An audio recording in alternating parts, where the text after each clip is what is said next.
às 16 horas e 30 minutos do dia 11 de novembro de 1995, presta depoimento à Fundação Museu da Imagem do Som do Rio de Janeiro, no projeto Personalidades da Música Brasileira, Paulo Forte. Os entrevistadores de nossa personalidade de hoje são Dinei, radioator e pesquisador de MPB, Eduardo Álvares, tenor, Vitor Jutz, crítico do Jornal do Brasil, Ronaldo Miranda, diretor da Sala Cecília Meirelles, e Sérgio Cabral, jornalista, escritor e pesquisador de MPB, que está sendo aguardado.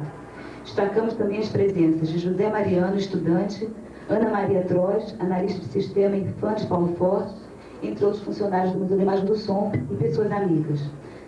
Agora eu passo a palavra ao presidente da Fundação Museu da Imagem do Som, Jorge Roberto Martins.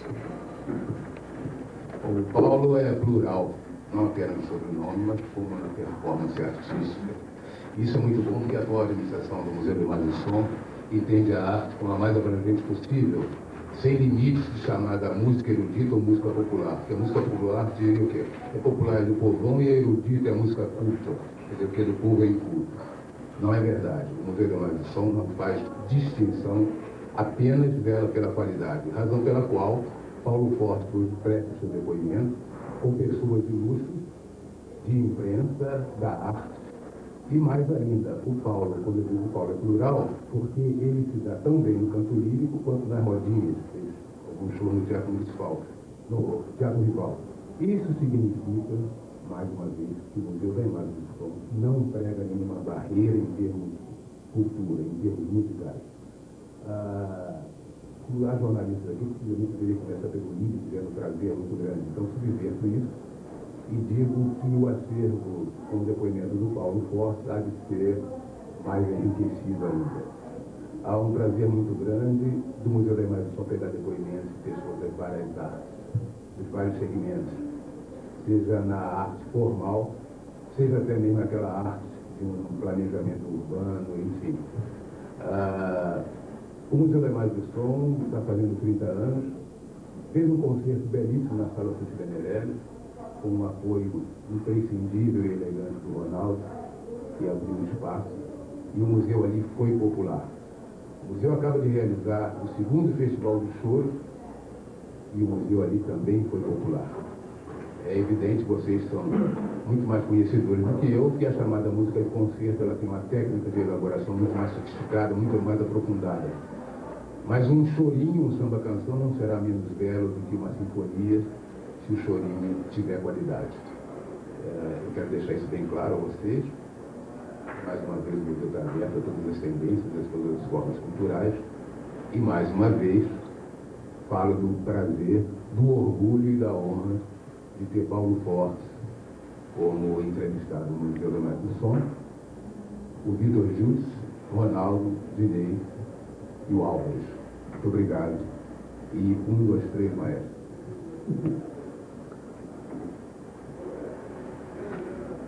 Vou fazer a primeira pergunta, então.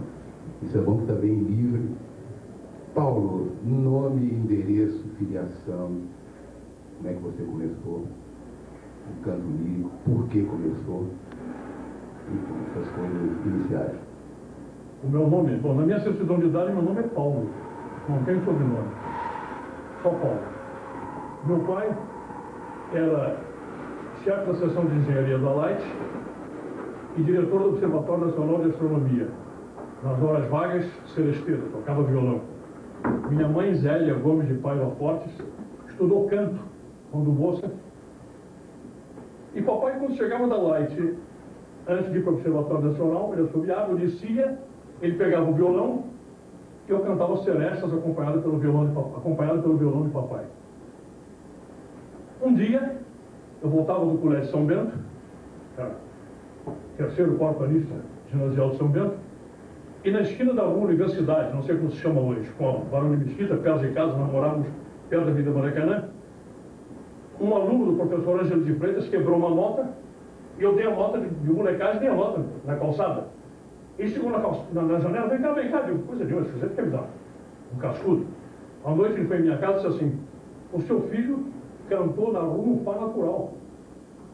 Rapaz, eu sei que ele canta um Fá natural, eu acompanho no violão, eu gostaria de ensinar canto a ele.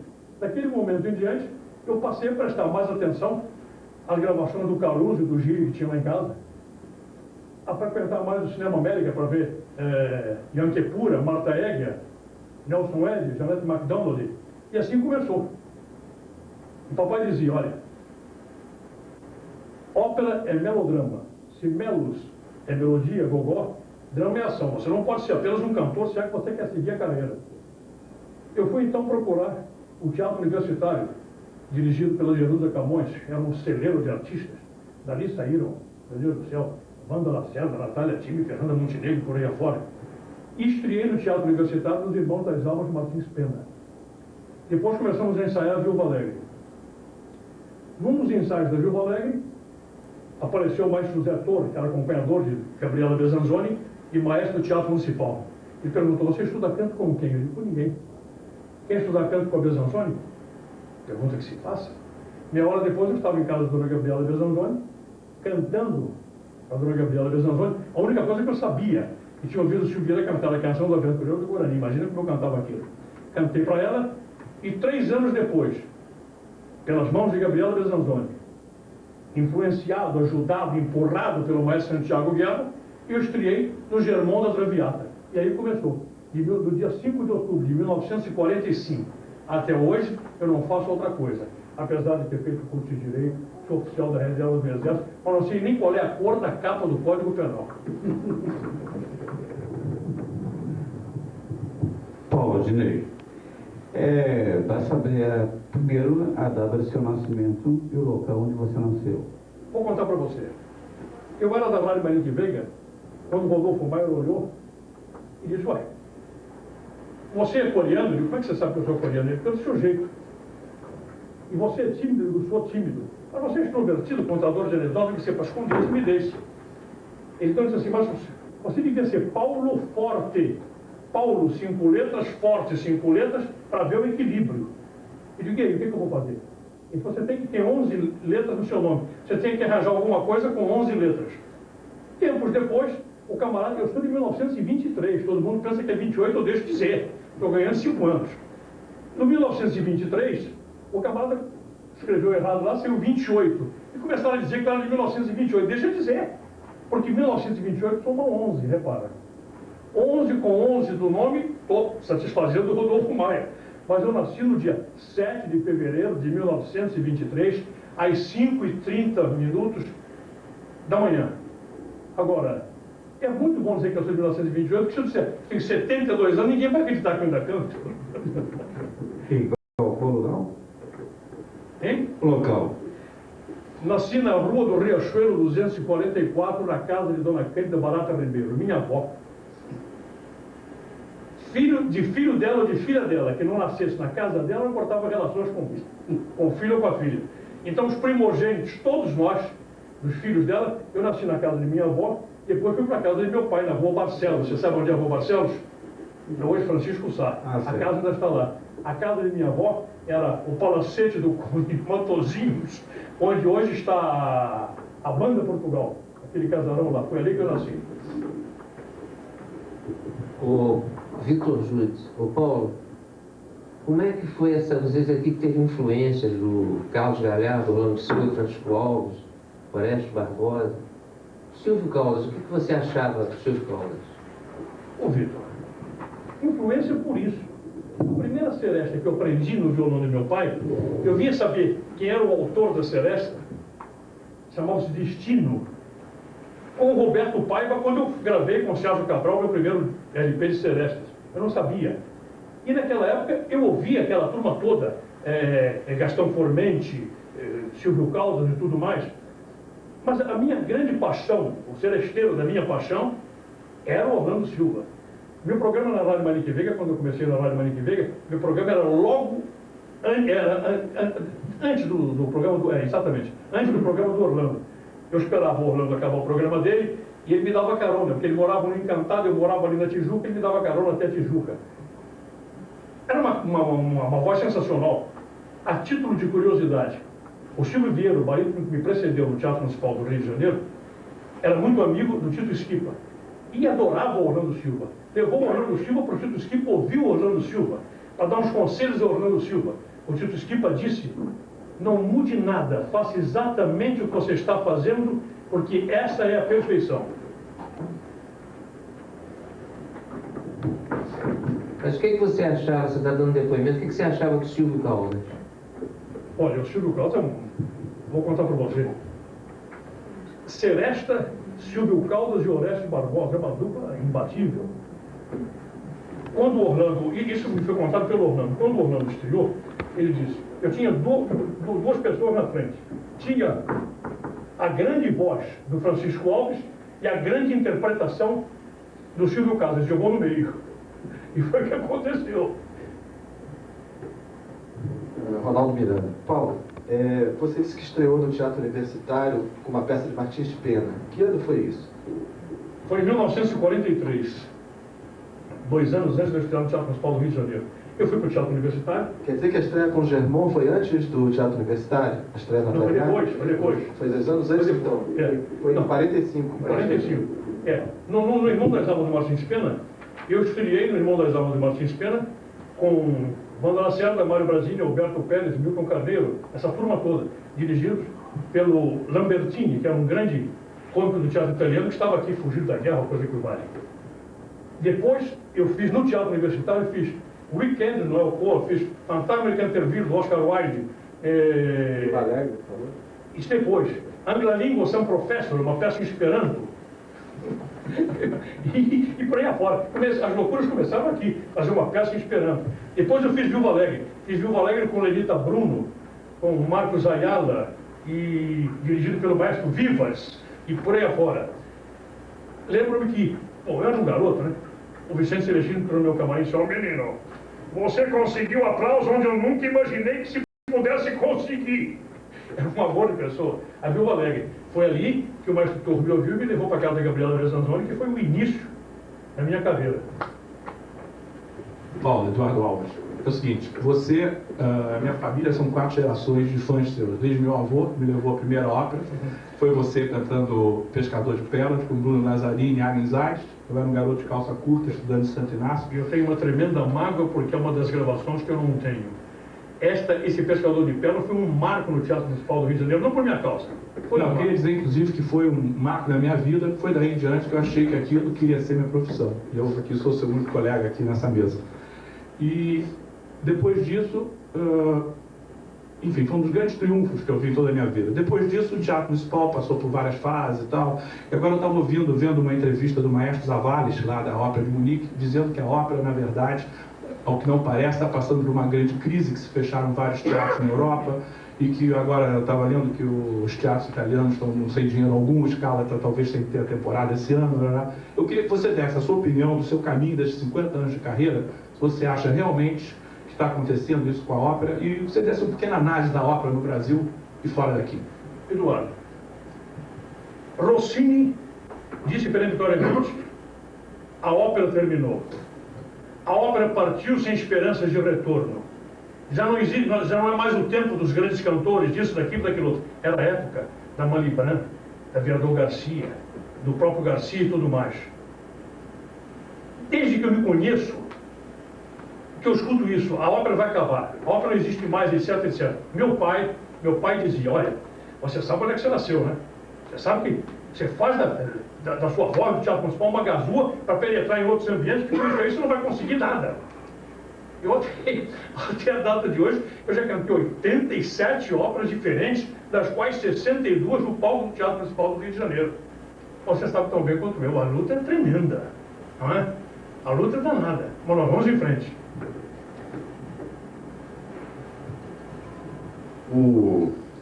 A propósito, né, do fim da ópera, o teatro também já acabou, a palavra já acabou, enfim, já acabou muita coisa, então está tudo aí. O subjuntivo está acabando. O Carnaval Carioca, então, acaba desde a década de 20 que acaba o Carnaval Carioca. Mas as pessoas têm mania de acabar com as coisas. Mas eu meu nome é Sérgio Cabral, sou jornalista. Eu cheguei no meio do depoimento, né, que eu estou com medo de perguntar coisas que já foram perguntadas. Quando eu cheguei, eu estava falando de Francisco Alves e Orlando Silva e Silvio Caldas. E eu queria que você falasse um pouco mais na sua juventude, nas suas origens, a sua ligação com a música popular. Como é que eram essas ligações? Eu comecei, Sérgio, você sabe, você que foi, é e vai ser sempre meu produtor de discos populares, eu não abro mão. Você sabe que eu comecei cantando música popular, cantando seresta. Eu era garoto, para ilustrar. Eu fui assistir uma vez uma peça da Alda Garrido no Teatro Recreio, por causa do Baiacu. Entre um lado e outro apareceu um camarada e disse: daqui a pouco vai haver um concurso entre os cantores do programa infantil da Rádio Guanabara e da Rádio Sociedade. E o prêmio estava lá, era um cachorro, pelo de arame. Eu disse para meu tio: opa, eu acho que eu vou querer cantar ganhar esse cachorro aí. Não, você fica quieto aqui. Não, mas o que você vai... Você fica quieto aqui. Eu inventei que ia ao banheiro e tudo mais, fui para o palco, estava lá o Pereira Filho, e disse: será que eu posso concorrer? Ele disse: você canta? Eu digo: canto, sim, senhor. O que é que você canta? Olha, eu conheço Chão de Estrelas, canta aí. Eu cantei, o Pereira Filho disse: senhor Mandes, Roberto Mandes, vem cá, olha a voz desse menino. Eu sei que quando meu tio viu, eu estava no palco cantando Chão de Estrelas e ganhando um cachorro. Logo eu comecei ganhando um cachorro. Com que idade? Eu tinha uns 13 anos, 12 anos de idade, por aí, mais ou menos. Foi na mesma época em que eu participei, primeiro e único, de um concurso de canto no Clube da Light. Papai era engenheiro da Light, e o pai do Max Nunes, era o Terra de Senda, ele é desenhista da seção de engenharia de papai. E nós fomos participar de um curso de canto no Clube da Light. E o Max Nunes tirou o primeiro lugar, eu tirei segundo. Ele disse, ainda hoje ele diz, naquela época já havia marmelada. Comecei na música popular. Depois sim, depois é que eu enveredei pela ópera e tudo mais. Ô, Paulo, direito. Voltando um pouquinho atrás, o colégio que você começou a estudar, primário, ginásio, o serviço militar? Comecei no São Bento, do primeiro primário ao último secundário. Na época em que o São Bento tinha, entre o primário, a admissão e o secundário, eram 13 anos. Eu entrei no São Bento e saí do São Bento para fazer o curso, o complementar de direito no Lafayette, que no São Bento não havia ainda complementar de direito. Eu era solista do coro de alunos do São Bento, cantava os gregorianos, cantava aqueles gregorianos todos. Bom, depois, você falou de tiro de guerra. Eu fui do tiro de guerra do colégio Rosso, não sei. Eu sei que eu fui expulso do tiro de guerra e fui obrigado a fazer CPOR. Então fui fazer CPOR. Eu fui expulso do tiro de guerra porque um sargento resolveu que nós, ainda sem uniformes e coisa nenhuma, íamos caminhar 10 quilômetros. Ele teve a infelicidade, o pai, entrei pela Barão de Mesquita, ali na Vila Maracanã. Quando ele passou por ali, eu dobrei direito e fui devolver o fuzil no dia seguinte. Então fui para o CPOR. Depois, quando terminei o complementar de Direito, fui para a Faculdade de Direito do Rio de Janeiro. Era um curso à noite, porque durante o dia eu estudava música, estudava canto, tudo mais, não dava jeito. E me formei em Direito. O diploma está em minha casa até hoje, à disposição de quem quiser, é baratinho, porque eu não entendo nada daquilo. Além disso tudo, quer dizer, além de estudar, de cantar, você tinha uma outra atividade que, aliás, eu não sabia, porque eu sabia nas comemorações dos teus 50 anos. Você jogou basquete. Eu queria que você falasse um pouco sobre isso. Meu querido, na mensagem do Exatamente, o senhor através da mensagem do governador. Ele disse que ele jogava muito bem, eu jogava muito mal. Não, nós dois jogávamos muito mal. Eu joguei basquetebol no Botafogo de futebol. Na época era Botafogo Futebol Clube. Eu fui campeão juvenil do Rio de Janeiro de basquetebol e campeão brasileiro de hóquei. Sabe logo o que é isso? Depois aqui, fui inchando. Eduardo, Paulo, queria saber que você falasse um pouquinho da sua entrada no cinema e saber se todas essas suas atividades é porque você realmente gosta de fazer isso tudo ou porque a vida de cantor de ópera é muito dura. Não, Eduardo, olha aqui. O primeiro filme que eu fiz na minha vida foi em 1931. Era um filme mudo. Chamava-se O Meu Primeiro Amor. O diretor era não é Rui Guerra, não. Não me lembro. Mas o galã era Bento Barata Ribeiro, primo e irmão de meu pai, que era o galã. E como eu era parecido com ele, eu fiz a parte do galã quando era garoto. Comecei ali. Depois eu fui cantar em Lisboa. O Dom Eduardo de Fred do Lopes Graça. No dia que eu desembarquei aqui, cheguei no Rio de Janeiro, me telefona: Paulo, é o Eduardo Nadruz. Eu disse: que Eduardo Nadruz? Edu da Gaita, o que você quer? Ele disse: ô Paulo, você quer fazer um filme? Ele fazer um filme? Dá um pulo aqui no Gerson Valadão agora. Eu falei: rapaz, estou chegando da Europa, dá uma folguinha, vou ir amanhã. Quando cheguei lá, no dia seguinte, eu soube. O último filme que eu tinha visto no Brasil tinha sido Memórias de um Gigolô, do Marcos Rey. Adorei o filme, dirigido pelo Pieralise, com o Gerson Valadão e tudo mais. E era a continuação deste filme. Então topei a brincadeira. E fui fazer a Filha da Cafetina, que é o Enterro da Cafetina, perdão. O Enterro da Cafetina, que é um best-seller do Marcos Rey. Não fui muito mal. Depois disso fiz mais 10 filmes. Foi então de fazer filme. O último que eu fiz foi Saltimbancos Trapalhões, com o Renato Aragão. E essa produção dinamarquesa aqui que eles estão falando? Essa produção dinamarquesa eu vou contar, mas eu preciso de uma Bíblia aqui para eu jurar sobre a Bíblia. Porque o Fausto Wolff só me disse isso depois que eu acabei o filme. É um clássico dinamarquês, Erasmus Montanus. Paulo, você tem que ir, você vai fazer, não sei o que, ela veio para Porto Seguro. Quando acabou o filme, eram todos eles dinamarqueses. Eu e a Thelma Reis com os brasileiros. Quando terminou é que eu soube que eu estava substituindo o Orson Welles. Você sabe lá o que é isso? Vocês fizeram... se o Fausto Wolff tivesse dito, nós hoje aqui estamos sentados onde? Hein? Em cadeiras de ouro, coisa que vale, que me tinha a faca desse dinamarquês. Substituiu o Orson Welles. Mas o Fausto Wolff só me disse depois da filmagem. Miserável, né? Falando de ópera, qual foi a primeira ópera que você assistiu? A primeira ópera que eu assisti, papai passou no São Bento e disse assim: quer assistir a Turandot? Eu digo: será que é isso? Eu fui assistir Turandot no Teatro Municipal do Rio de Janeiro com a Iugoslava, como é o nome dela? A celebrada Zinka Milanov, o tenor famosíssimo, aquele que foi peixeiro, como é o nome dele? Daqui a pouco me vem. Dirigido pelo Genaro Papa. Eu fiquei boquiaberto com aquilo tudo ali. Então, na temporada seguinte, foi uma temporada nacional com o Reis Silva, Silvio Vieira, Carmen Gomes, aquela turma toda, eu não perdi a ópera. E o gozado, eu não sei onde é que foi parar isso. É que eu chegava em casa com os programas, eu dava nota a eles, por exemplo. Era garoto, podia ter o quê? 11, 12 anos de idade, por aí. Como é o nome do tenor, meu Deus? Galiano Mazzini. Uma coisa de louco. Eu fiquei deslumbrado com aquela Turandot. Depois eu assisti Rigoletto, Barbeiro de Sevilha, por aí afora com os nacionais. E dava nota a eles. Uma vez eu disse ao Silvio: você naquele Guarani ganhou 8, hein? Não ganhou 10, não. O Silvio Vieira. E assim começou. Depois passei. Quando eu comecei no Teatro Municipal, a frequentar o Teatro Municipal, eu estudava com a Dona Gabriela Besanzoni, e eu ia na Frisa 1 com a Dona Gabriela. E sentava ao lado dela, porque quando o negócio não ia muito bem, ela cutucava a minha perna. Eu prestava atenção que o Chico não estava cantando direito. E ali assisti sei lá quantas obras, centenas de espetáculos. E o Maestro Pergílio, depois quando eu estreiei, tinha um ensaio naquele camarim, no outro camarim, eu pedia do show, o maestro, o show da licença de eu assistir.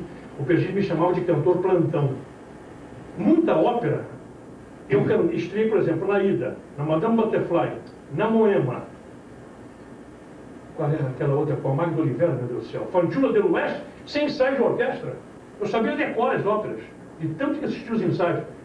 Quem é capaz de fazer na Madame Butterfly? Eu sei. Quantos espetáculos você já fez? Nenhum. Então eu fazia. Era assim. Ô Paulo, você que presenciou todos, você tem 72 anos, você presenciou esses cantores todos do passado, de agora. Você também é desses que acham que os cantores do passado cantavam melhor que os de hoje?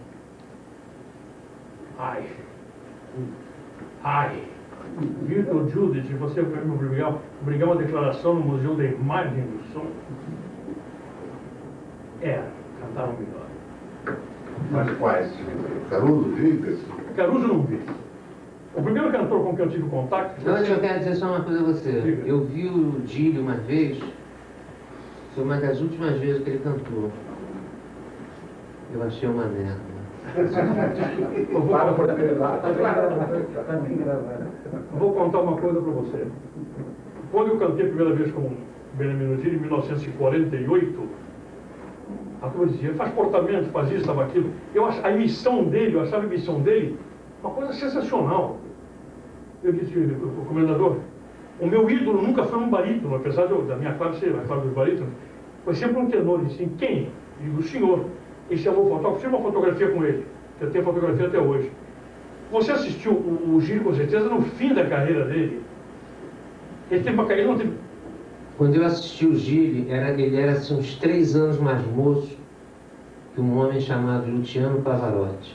E eu vi o Pavarotti no ano passado, assim, a 3 metros de distância, e realmente é uma das coisas mais perfeitas que eu já vi na minha vida. E eu vou ter que discordar do meu querido amigo e irmão Vitor Giudice. Perdão, perdão, perdão e perdão. Se esses 3, Pavarotti, Domingo e Carreiras, estivessem naquela época de Di Stefano, de Sets Van Holm e Companhia Bela, eles seriam comprimários. Carreiras nem cantaria, porque se fosse por mim, o Carreiras hoje seria porteiro num edifício na Espanha. Mas o que eu quero dizer a você é o seguinte, eu vou até para você, realmente, agora, o Plácido Domingo cantando Wagner, eu estou assim, perfeitamente de acordo. Aliás, eu disse isso antes do crítico inglês, assim, finalmente uma voz para cicatrizar nossos ouvidos feridos com esses cantores alemães agressivos. O cara disse isso. E realmente eu estou de acordo com ele. Ô, Vitor, o Sets Van Holm, você chegou a assistir o Sets Van Holm? Não, nunca assisti, não. O Sets Van Holm, no Tristão e Isolda, eu não entendia nada daquilo. Eu nunca tinha visto Wagner na minha vida. Eu comecei a contar quantas vezes ele no Tristão ressuscitou. Para mim aquilo era ressuscitar. Ele caía e levantava, caía e levantava. Uma textura tremenda, uma coisa bárbara. Em São Paulo, o Kurt Baum, um tenor alemão, adoeceu e perguntaram, quem aqui conhece a Ida? A mulher do Sets Van Holm, tenor sueco. Ele falava mais ou menos, então ele disse, meu marido canta Aida. E ele entrou na Ida sem ensaio de orquestra e foi um dos radamés mais perfeitos que eu vi na minha vida, esse Sets Van Holm. Era a época da Stille Varnay, do Sets Van Holm, do Arnoldo Van Mille, por aí afora. Agora, você vê, por exemplo, o Gil não era, a perfeição não era, ele em cena mesmo era fraco. Na minha estreia com o Gil, eu estava chegando no Teatro Universitário em 1948, Pagliacci, no final da... Ele não ensaiava com ninguém. No final da ópera, quando ele descobre que o Silvio, que era o meu papel, é o amante da mulher dele, sei tu, bem venga, eu parto para cima dele de punhal em punho. Quando eu parti para dentro do Gil, eu não tinha saído com ele de punhal em punho, que ele me viu com aquela cara, eu morri porque tinha que morrer, porque ele deu um passo atrás apavorado e não me escritou coisa nenhuma. Então fiquei duro. Ele me chamou no camarim depois assim, bravo, muito bem, bravo, mas não sacar ele coltello, não puxa a faca. Ele não era bom ator, mas agora a emissão da voz dele era uma perfeição. Eu cantei com o Gil, ele era de 1890, em 1948 você tinha 58 anos de idade. Que idade tem o Pavarotti? Quando eu vi o Gil estava assim, 57, 56 anos. Agora, Eduardo, o Paulo é o seguinte, eu como colega seu também temos nossas experiências aí de canto.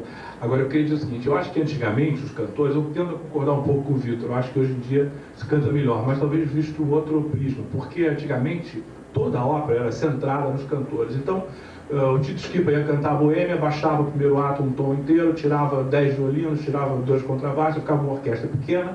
Aí dentro dos limites de cada cantor, eles fariam o que eles queriam. Então o Gil, eu tenho, por exemplo, uma ida com o Mário da Mônaco, no México, todo primeiro ato é meio tom abaixo, para ele poder cantar a área meio tom abaixo. Então nós vivemos numa época em que o espetáculo tomou uma importância tão grande que nós estamos, na verdade, coadjuvantes. Eu acho que os cantores deixaram de ser as grandes estrelas, na verdade, pode-se até ganhar mais dinheiro hoje em dia do que se ganhava, mas na verdade a mentalidade deixou de ser, o cantor deixou de ser a grande estrela, enquanto a grande estrela é o maestro e o diretor de cena. E a grande produção. Acho que talvez até por isso, por nossa falta de dinheiro, o Brasil não tenha conseguido acompanhar isso, apesar de ter tantas boas vozes aqui. Eu queria que você dissesse se você concorda com isso. Concordo sim, mas agora, vou contar uma coisa para você. Falta de sorte. Eu assisti o Pavarotti na Boêmia, em Milão. Assisti o Plácido em Carmen. Não vi nada demais, não. Você sabe, você já trabalhou muito comigo, que eu não sou de parar em cena, não. Eu tenho visto carpinteiro. No terceiro ato da Boêmia, com o Di Stefano, eu parei para ver o que ele estava fazendo. Parei mesmo. Ele estava um verdadeiro show em cena, aquele homem. Agora, sei lá, hoje em dia, não. Pavarotti não, falta de gosto. Hoje em dia, as produções são, claro. Mas você não acha que essa história é um pouco parecida com aquela mulher que vê o filho marchando no batalhão? Diz: o batalhão inteiro está com um passo errado, só o meu filho está certo? Não.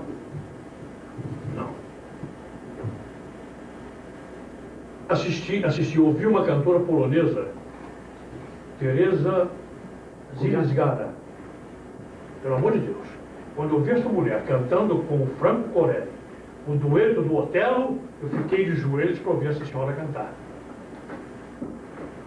Quando ouvi um tenor, Eduardo me ajuda, um tenor que cantou o Trovador com a Grace Bembry no nome dele, italiano. Borissola?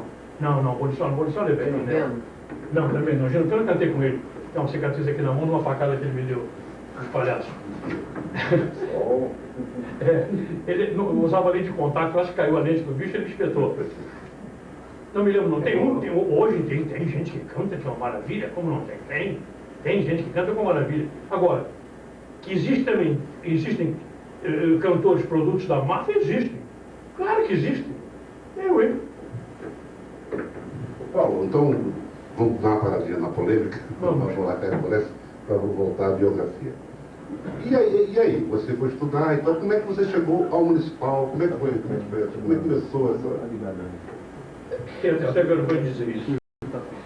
A Traviata, quem cantava, era o maior barítono do mundo, que chamava-se Leonardo Warren. E o Leonardo Warren tinha um contrato, uma combinação com o maestro Pergilli, para fazer uma resta com os brasileiros, que eram Alair Briani, Roberto Miranda, regido pelo maestro Santiago Guerra. O Warren adoeceu e foi obrigado a voltar para a América. Então eu disse assim, bom, precisamos de uma loucura para substituir esse homem. O Santiago Guerra, o maestro Santiago Guerra, disse a ele: tem um menino na casa da Besanzoni que canta a Traviata.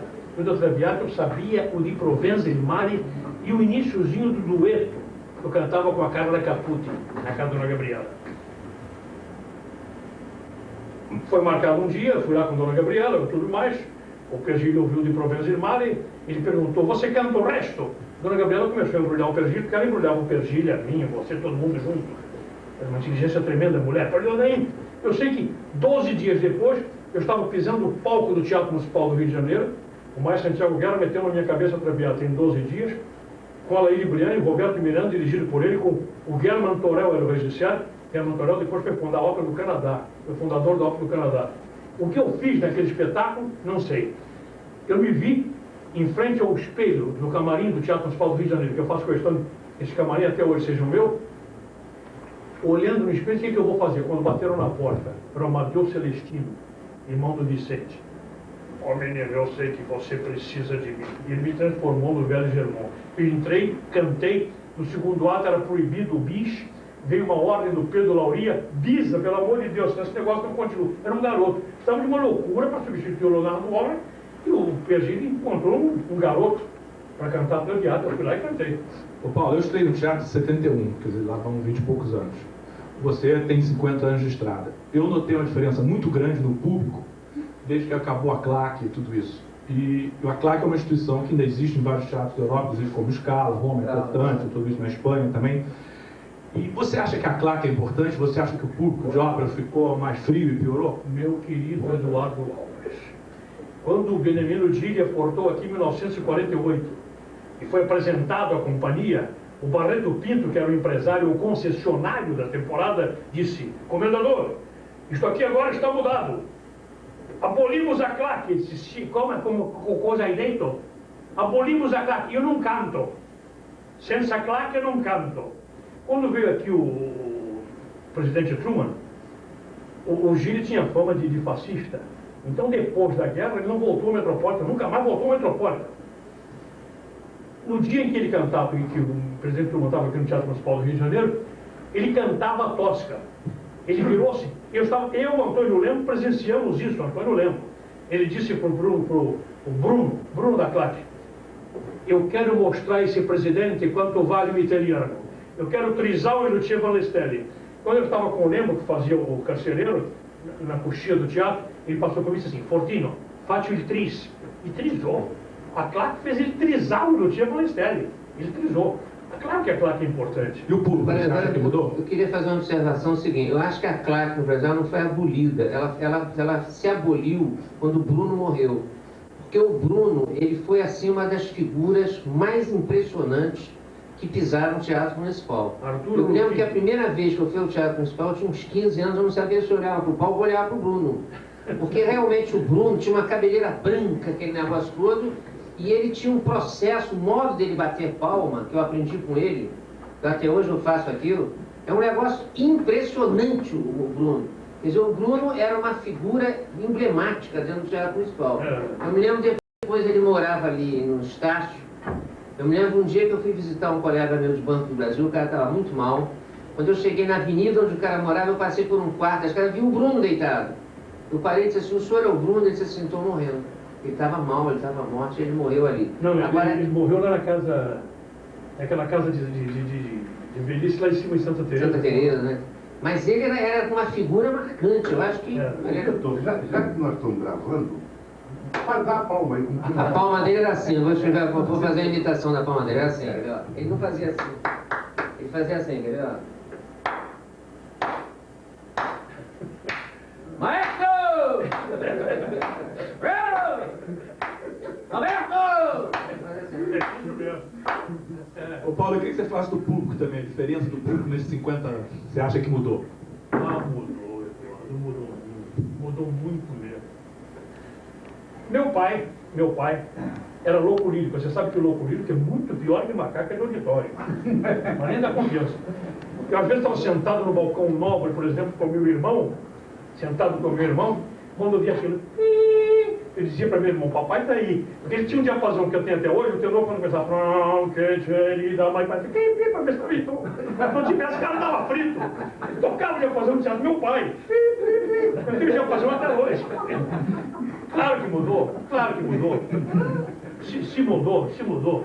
Antigamente tinha uns assinantes, brigavam-se por causa de um lugar na plateia. Tá louco? Eu, hein? O diapasão está comigo, está lá em casa guardado. O Sérgio e o Bruno, ele tinha um negócio, era a associação da história do Rio de Janeiro, da história do Brasil à ópera, né?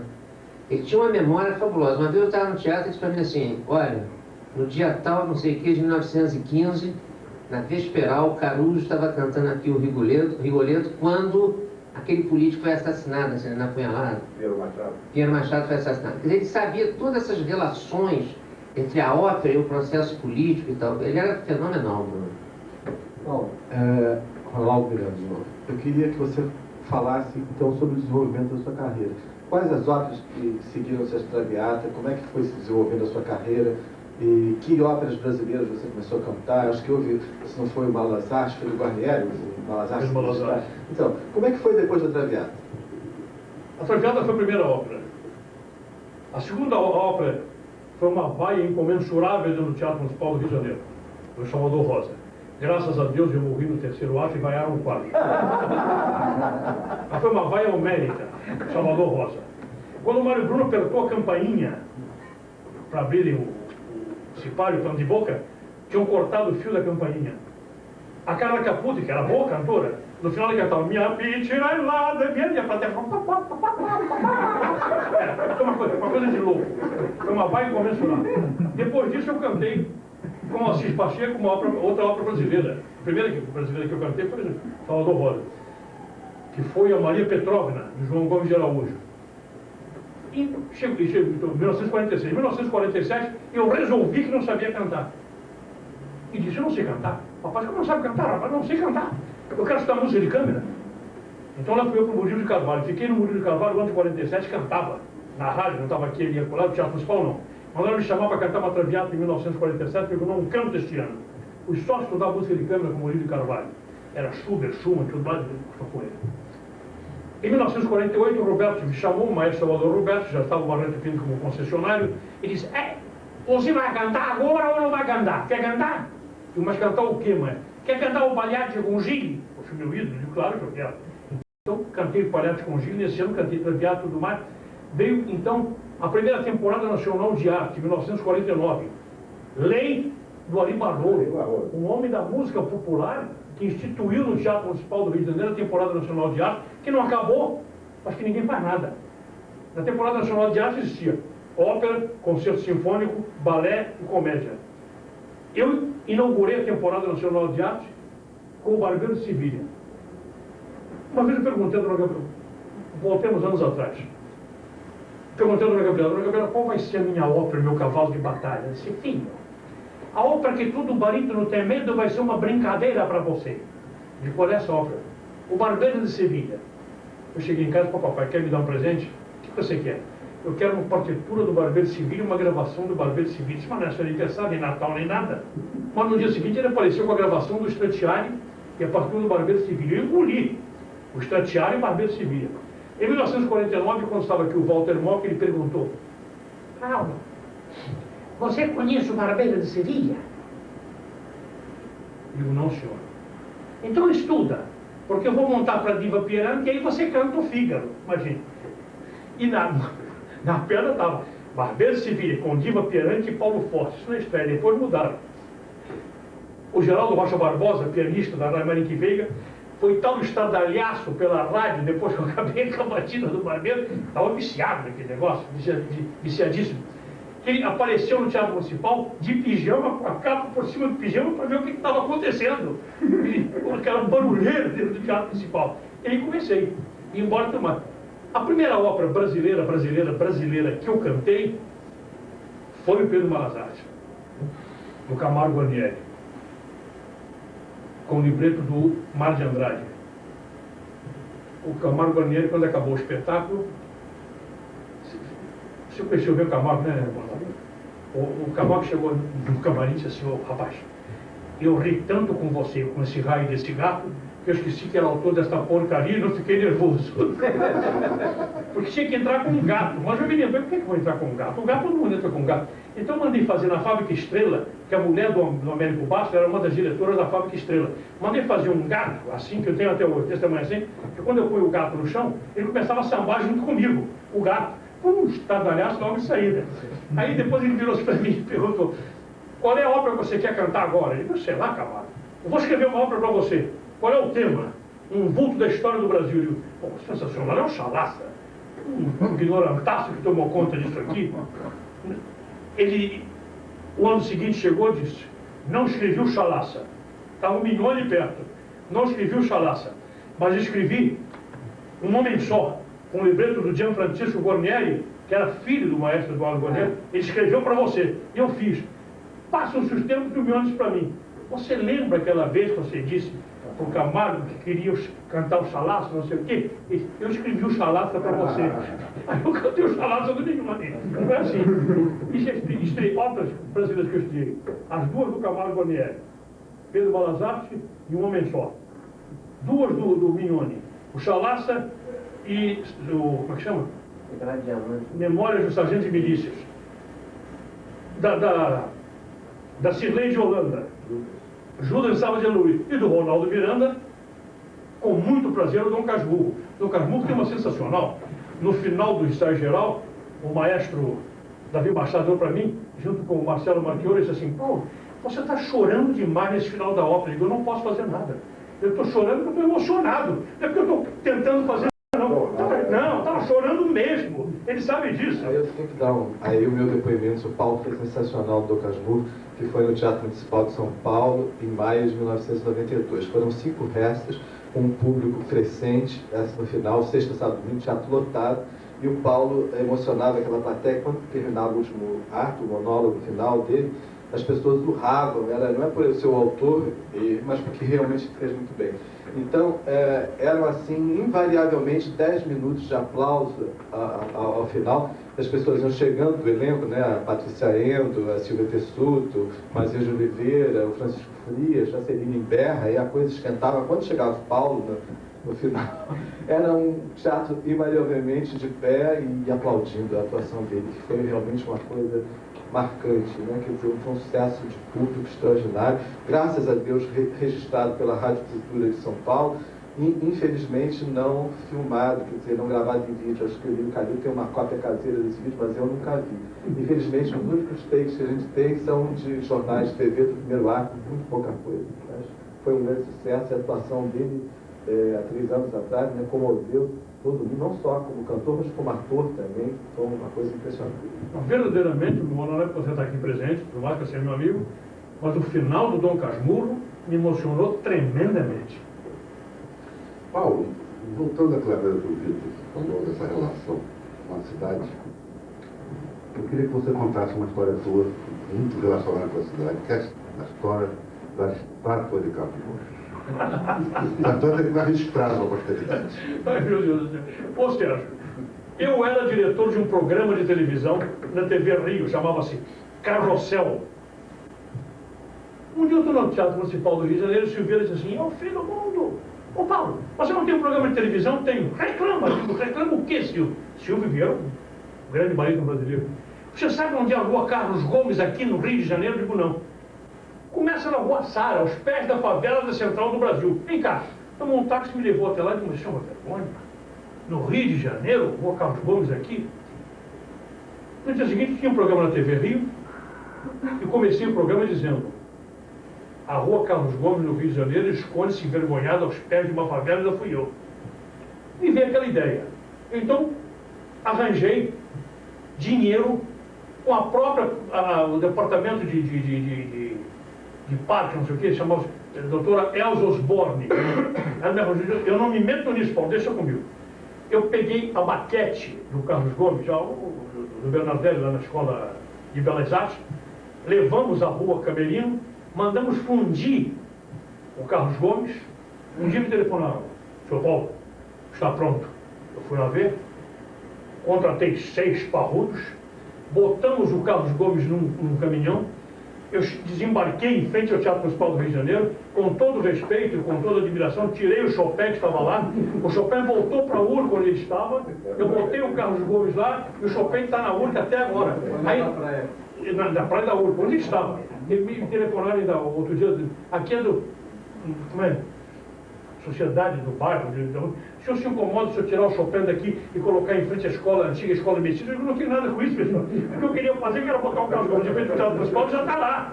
Aí eles disseram: "Se a senhora quiser fazer uma campanha, faça uma campanha pró-batuta de Carlos Gomes, que roubaram a batuta do maestro."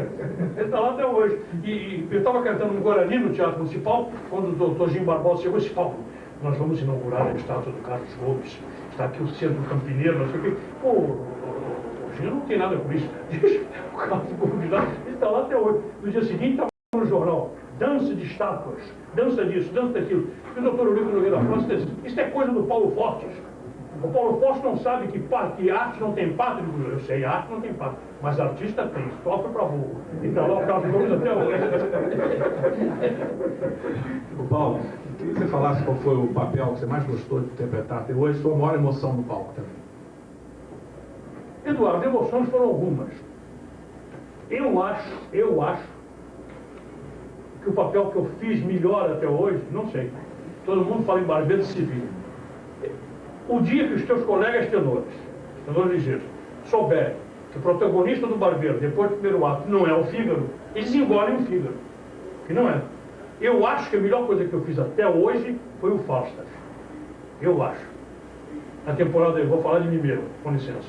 Na temporada internacional de Montevidéu, eu ganhei melhor intérprete estrangeiro com o Falstaff. Aqui no Rio de Janeiro, depois de uma temporada do último Falstaff que eu fiz, foi para a Enciclopédia Britânica como exemplo de personagem, disso, daquilo, daquilo outro. Eu acho que é o Falstaff. Eu gosto muito de fazer Rigoletto, muito. Embora eu seja extrovertido, você sabe que eu sou, para esconder a timidez, mas eu me sinto melhor nos papéis mais dramáticos. Eu me sinto melhor nos papéis mais dramáticos. Outra coisa que, para mim, foi uma vitória tremenda, foi ter feito 8 canções para o Rei Louco do Peter Maxwell Davies. E o Ronaldo assistiu. Fala bastante sobre isso aí, que está interessante. Eu estava, o Vitor, em Belo Horizonte cantando a Viúva Alegre. Quando me telefona o Karabichevski. Você quer cantar 8 canções para o Rei Louco do Peter Maxwell Davis? E que está escrito em clave de Fá para barítono? Tá, então manda. Eu estava cantando Viúva Alegre. Quando eu li a partitura, eu disse, minha Nossa Senhora do Perpétuo Socorro, hoje. O que é que eu vou fazer com isso aqui? A primeira página logo é uma gaiola, e em volta da gaiola, você inventar. Tem um dueto do cantor com a flauta, e a flauta toca o negócio, você repete, você tocando a flauta repete, é uma loucura. Quando acabou, aqui no Rio de Janeiro, o primeiro espetáculo do Rei Louco, eu disse para o Fernando Peixoto, foi um berreiro, esta é a maior vaia da história desse teatro. Não era não, era um delírio. Uma coisa impressionante, eu estava lá, e isso foi repetido em São Paulo também, né? Foi. E era um concerto da assinatura da SB que eles fizeram essa peça do Peter Maxwell Davis totalmente não convencional, de uma maneira não convencional. Né? Os músicos estavam numas gaiolas do palco. Exatamente. E o Paulo ia cantando, dialogando com cada um, era o Rei Louco. E o Karabichevski regia do fosso, um pouquinho mais alto, no tablado lá, né? E o Fernando Peixoto dirigiu cenicamente o espetáculo, né? E foi uma ovação. Aquele público tradicional das séries de assinaturas da SB que a gente conhece, ouvindo uma música contemporânea, né? Quer dizer, de uma eu pensei que era uma vaia tremenda. Em São Paulo, inclusive, complementou um concerto, uma apresentação do Nelson Freire. Quando eu saí do meu camarim e fui ao camarim do Karabichevski, vestido de Rei Louco, quando o Nelson disse, licença, mas quando ele me olhou, ele saiu correndo, né? Eu falei, se tornou louco aqui. Em São Paulo, eu fiz 3 espetáculos do Rei Louco, depois aquelas restas todas do Barbeiro de Sevilha, e o Karabichevski, ele falou, dá um pulo aqui em casa para você ver o que está. Eram listas pedindo para repetir o Rei Louco. Uma peça contemporânea. Nunca mais foi levado, né? Nunca mais. Depois eu fui chamado pelo maestro Karabichevski para cantar o Rei Louco no Teatro Municipal do México. Que só existe, naquela época, agora não sei, 3 intérpretes no mundo que tinham feito a peça. E você vai, eu vou, eu me México. Andar de avião daqui ao México, eu detesto avião. Tenho pavor. Eu digo, mas não vai dar. Não vai dar porque tem espetáculo aqui, não sei o que, embrulhei. Depois ele disse, você me desculpa, eu embrulhei, óleo e óleo, em pacote bonito e tudo mais.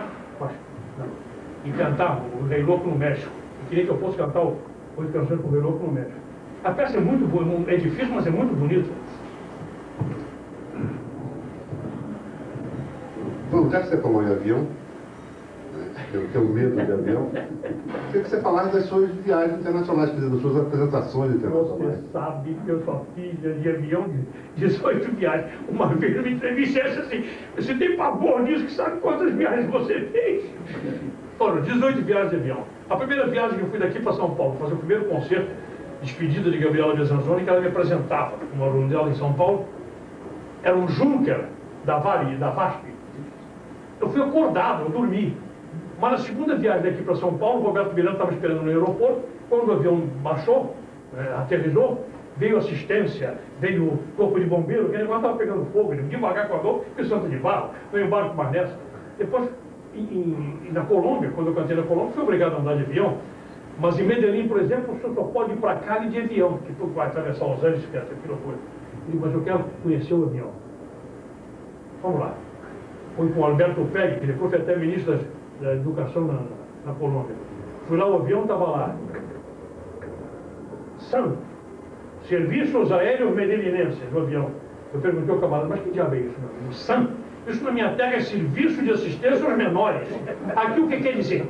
Aqui quer dizer, suba, mara, se muera. Não é isso. Já fui eu no tal SAM. Detesto. Falei, eu perdi. Alguns espetáculos perdi. Eu perdi uma Gioconda com o maestro Morlenbaum em Santiago do Chile. Perdi a inauguração do Festival Internacional de Sassari, na Santeco, Barbeiro de Sevilha. Perdi com meu amigo Luciano Pavarotti, a Mirella Freni, Boheme e Lucia, no México. Depois, 8 canções com o Rei Louco também. Mas o negócio é o seguinte. Por que você não anda de avião? Esse negócio não troca pneu lá em cima, tá com voo. Mas você não teve no Scala, você não cantou? O cantor do Scala? Não, no Scala não cantei nunca. Cantou na Itália, agora muito, cantei. Aonde foi? Eu cantei o Guarani, cantei no Teatro Máximo de Palermo. Em Florença cantei, com teoria, cantei uma opção de coisa em Gênova e tudo mais, mas sempre de navio. Eu vou de navio, volto de navio. Ainda agora me disseram, Paulo, talvez nós tenhamos que levar, o Calil falando, temos que levar o trítico na Bahia, no Palácio, onde é que é. Como é que você vai? Eu de bicicleta, qual é o problema? Me avisa quando acontecer que eu vou. Não gosto de avião. Então a impressão que eu tenho, Ronaldo, é para não ficar fechado. Eu não gosto de ficar fechado. O negócio é esse. A culpa não é minha. Paulo, Dinei perguntando. A sua estreia na TV Tupi foi em 1952. Foi com o programa Fantasias Musicais, conforme você declarou. Agora, você participou na televisão de várias novelas, não é isso? Não. Eu assinei um contrato. Meu primeiro contrato com a TV Globo, o meu número de funcionário da TV Globo era 175 ou 178, logo eu estou começando lá. O primeiro programa musical da TV Globo, Viva Música, os produtores eram Maurício Sherman, Haroldo Barbosa, Max Nunes e eu.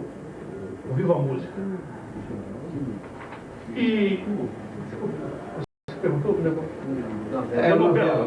Depois eu saí da TV Globo, voltei à TV Globo para fazer um seriado que era Malu Mulher. É uma coisa diferente. Mas o Boni achou que o Malu Mulher estava muito parecido com a Grande Família. E trocou aquele negócio todo. Eu não vi que na última página do contrato estava escrito: não sendo realizado esse espetáculo, ele será convocado para outras coisas. Eu acabei fazendo pai herói e não sei o quê. Eu fui chefe de polícia, delegado, fui tudo. O que você quiser, fui tudo aquele negócio. Quando o Moacir Deliquente disse assim: Paulo, agora nós vamos fazer o Rio Antigo, você vai fazer o Emílio de Menezes. Digo, Moacir, olha que eu peso para ouro, mas nem meu peso em ouro. Eu aguento mais isso aqui, não quero conversa. Mas na televisão já fiz tudo. E quando eu completei 30 anos de carreira, eu declarei na TV educativa que só faltava cantar no circo. O Ney Braga soube da coisa e eles descobriram na TV onde é que tinha um circo montado, que era na Avenida Brasil. Lá fui eu que cantei no circo. Como não falta cantar em mais lugar nenhum. Já cantou na rua. Já cantou na rua. Seresta no meio da rua, no centro da cidade. Já cantei na rua, dirigido pelo Luciano Cabral. Na Central do Brasil. Na hora do rancho, na Central do Brasil, às 6 horas da tarde. E estava lá o nome do nosso amigo. Que era do João Caetano, meu Deus do céu? Albino Pinheiro. Albino Pinheiro tinha tomado umas e outras, chegou para mim e disse: ô Paulo, estão pedindo do ébrio aí, de daqui a pouco eu te entrego aí. Paulo, voltando um pouco à sua voz aí. Você, eu acho que eu não conheço na história da ópera alguém que tenha cantado durante 50 anos e esteja com a voz intacta, como sua voz está, absolutamente impressionante. Então eu queria que você falasse do seu cotidiano, como você cuidou dessa sua voz, o que você faz, o que você acha que é uma coisa da natureza ou tem um grande trabalho atrás disso tudo também? Eduardo, eu acho que os que me orientaram não erraram. Primeiro a Gabriela Besanzoni. Eu me lembro que uma vez eu assisti o Gino Beck cantando La Strada del Bosco e fazendo. Eu cheguei na casa da dona Gabriela e comecei a cantar como Beck. Mas por que isso? Se você vai usar truque com essa idade, quando você ficar velho, você vai usar o quê? Não, vai cantar com a sua voz. Depois com o Murilo de Carvalho. E com o Murilo de Carvalho eu fazia câmera, não saía dali, era... Todo santo dia em casa, eu sento no piano e bato, não é o William Shakespeare, o meu amigo das comédias, é o William Shakespeare, o autor do método. Em 1954, por aí, eu cantava uma Adriana de Couvert no Teatro Municipal do Rio de Janeiro e filava aquelas notas todas da área do Michonet. A Barbieri chegou perto e disse assim: por favor, barítono não faz isso que você faz, não. Isso é coisa de tenor. Como é que você pega essa minha voz assim? Eu, porque eu tenho a corda superior, vizinha da corda inferior, então eu passo de uma para outra, a falseta, a coisa, ninguém percebe. Não. Eu estava conversando com a Tassinari, a Pia Tassinari, e o Paulo Silvério. Eu sei que eles meteram na minha cabeça que o maestro Flamínio Contini de Florença era capaz de me transformar de barítono em tenor, porque ele pegou o Ettore Bastianini, que era baixo, transformou o Ettore Bastianini em barítono, foi o maior barítono do mundo. O que eu tinha no bolso eram 2 contos de réis, 2.000 cruzeiros. E uma passagem de prêmio de viagem à Europa com Barbeiro de Sevilha que eu tinha, que nunca fui buscar. Anísio Teixeira, fui lá no Ministério da Educação, não quis ter a passagem, lá fui eu para a Itália para conhecer o Flamínio Contini, que me transformar em tenor, com 2.000 cruzeiros no bolso. Cheguei em Florença, toquei, vi prato número 12, casa da Barbieri, tem o marido dela, o Bardosetti. Paulo, il maestro Contini ti aspetta, são 2 mesi. Eu falei, mas agora que eu consegui vir, não sei o quê. Já fui eu naquela comitiva toda para a casa do Flamínio Contini, o Contini perguntou, o senhor é o barítono, é o tenor que canta de barítono? Eu falei, o que disse? A Barbieri, a Tassinari e tudo mais, vamos ouvir. Canta uma coisa bem aguda. Eu pensei logo numa área de tenor, disse assim, amor de vieta. Não, dá barítono. Eu digo, o mais agudo que eu conheço, mais miseravelmente agudo, é a cavatina de Fígaro. E comecei a cantar a cavatina de Fígaro, enfiando aqueles lá naturais do Pures todo.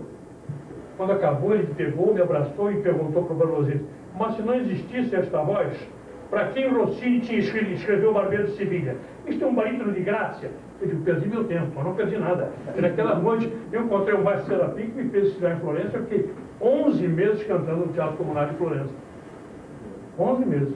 Cantei tudo lá. Mas fala dos seus cuidados com a voz. O que você fez com a sua voz? O que você faz todo dia?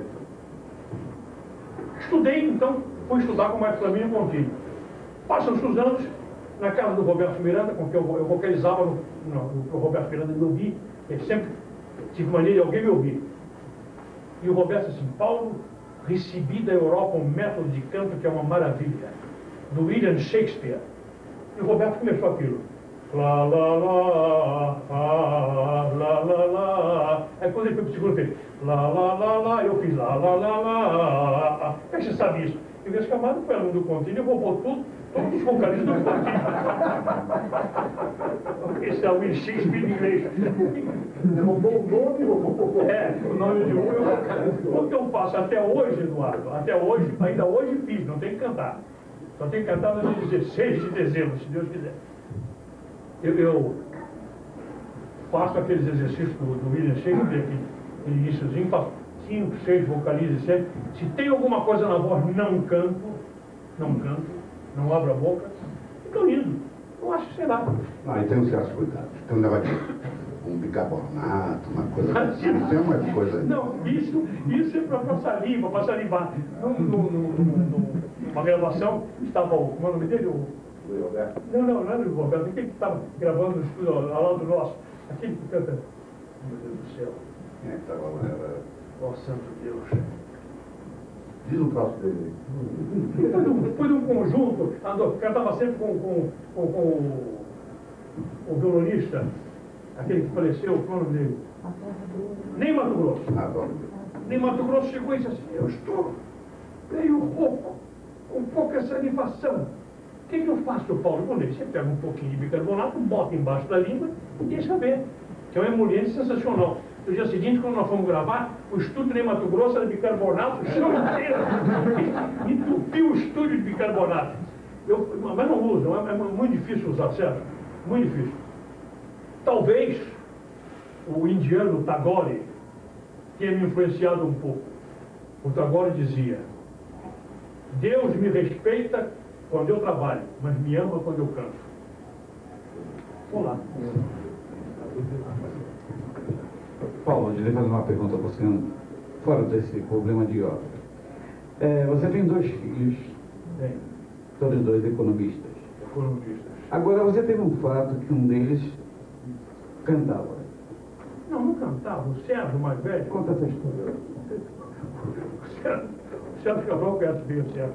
Ele hoje é chefe de gabinete do secretário de Indústria e Comércio.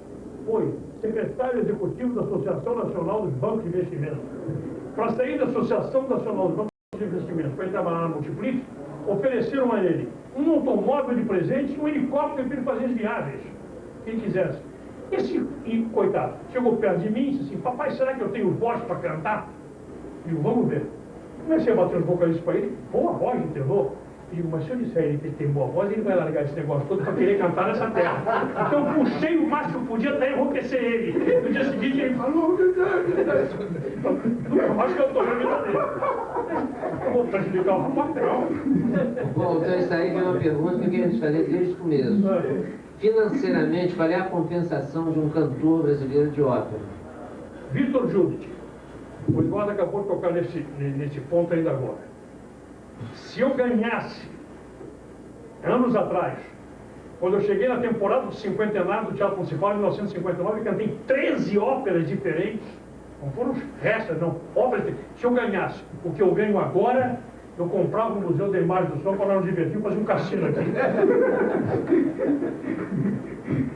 Hoje, naquela época não se ganhava tanto, mas não ganhava mesmo, nada. Era muito menos. A gente cantava 10, 12, 15, 20 óperas numa temporada, mas era... Ô Paulo, mas você está dizendo que você hoje ganha melhor que ganhava em 1959. Muito mais. Mas você ganha melhor porque você é o Paulo Forte, que está com 50 anos, ou porque melhorou a remuneração dos cantores? Melhorou a remuneração dos cantores. Não é porque eu sou ABC, não. Melhorou mesmo a remuneração. Bom, nós temos aqui um ao lado que pode ser. Sérgio Cabral, eu acho que melhorou a remuneração do artista popular, né? Eu tive um cara em São Cristóvão que cantava no programa Casé com o Noel Rosa, aos domingos, que o Noel Rosa ganhava 30 mil réis por domingo para cantar no programa Casé. Ele ganhava bem. Você sabe, você acabou de falar do Guarani, que eu gravei a única ópera brasileira gravada comercialmente.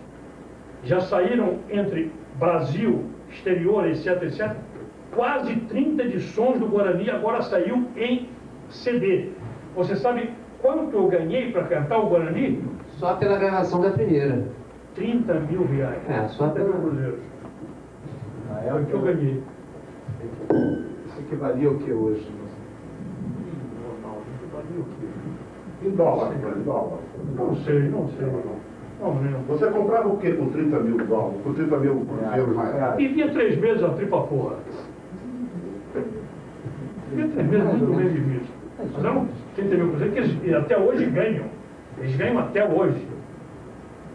Puxa vida. Naquela época nós ganhássemos o que ganhamos hoje, nossa senhora.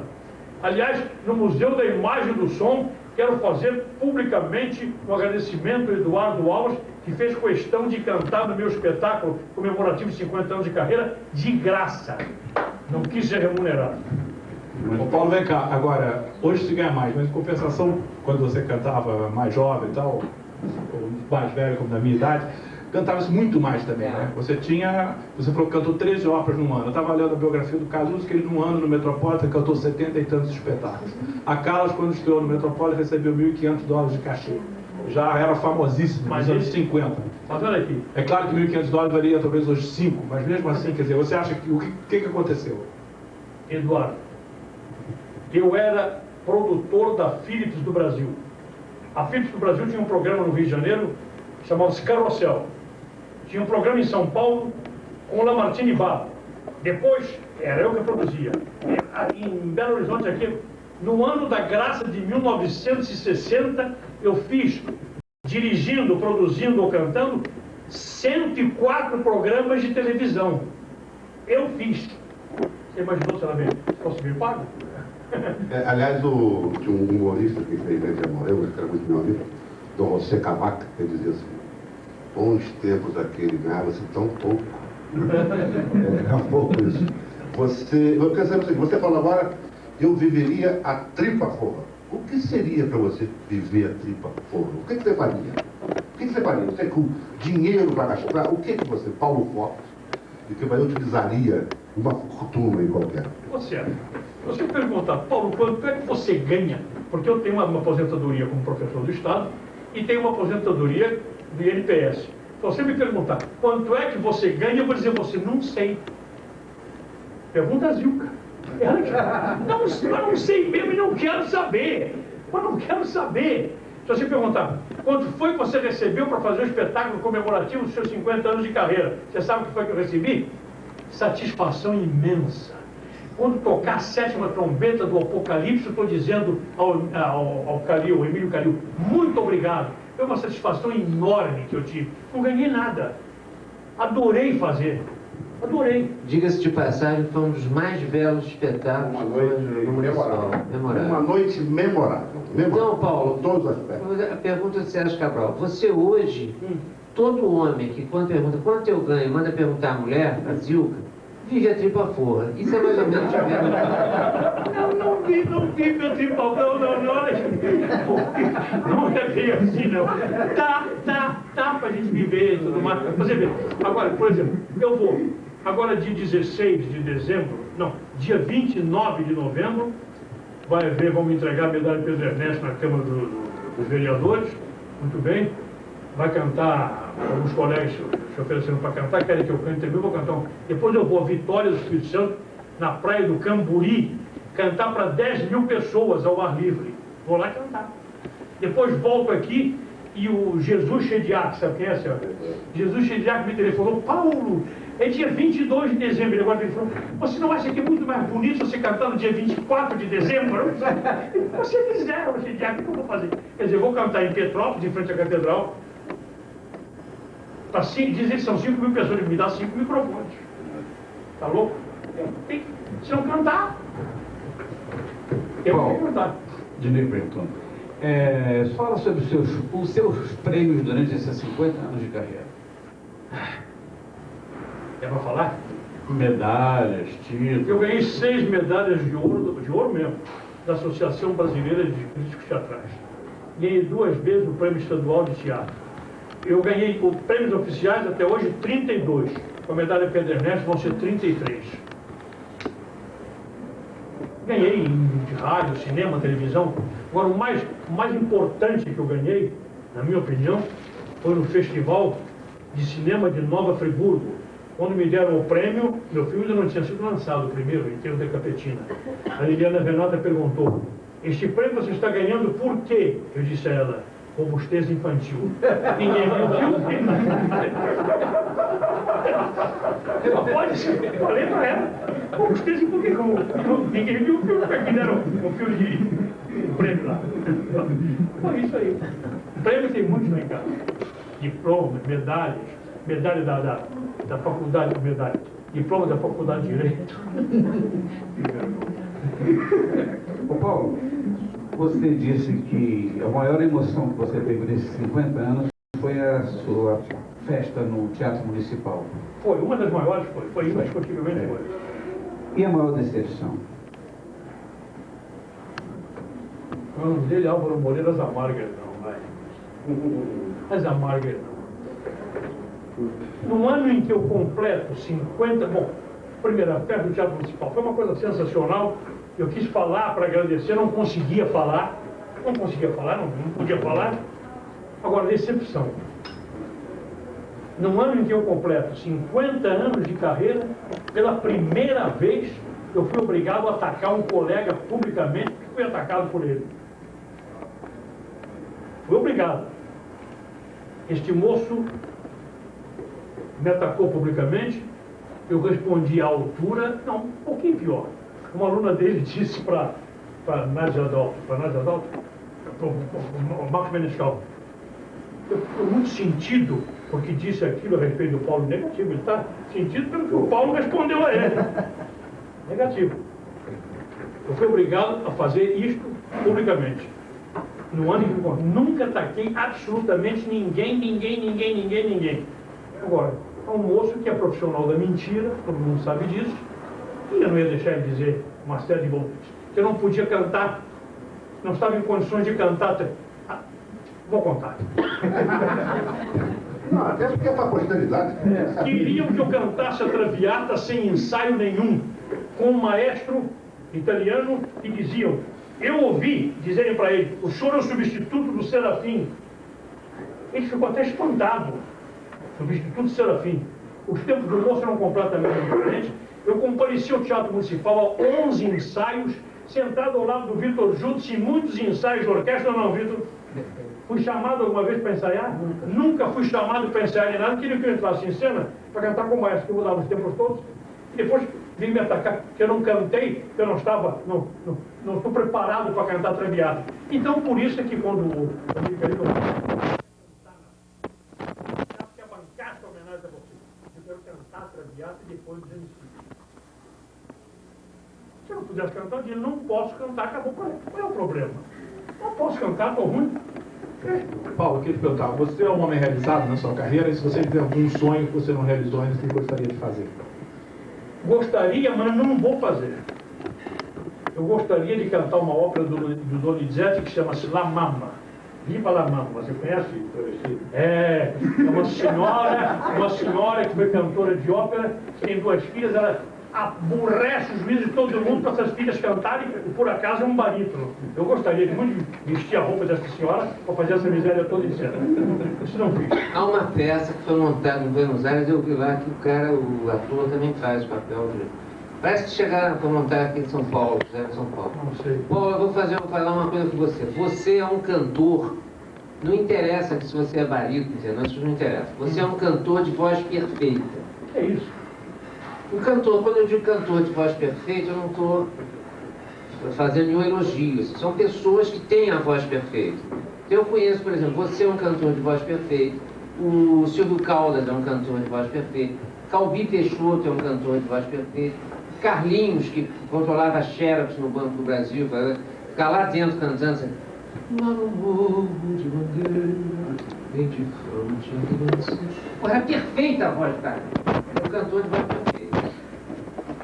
Você, talvez, se você tivesse nascido num país diferente, em Roma, etc., né? Você talvez tivesse conseguido muito mais do que você conseguiu. Você atribui ao fato de ser brasileiro um certo prejuízo para você, assim, na carreira de cantor?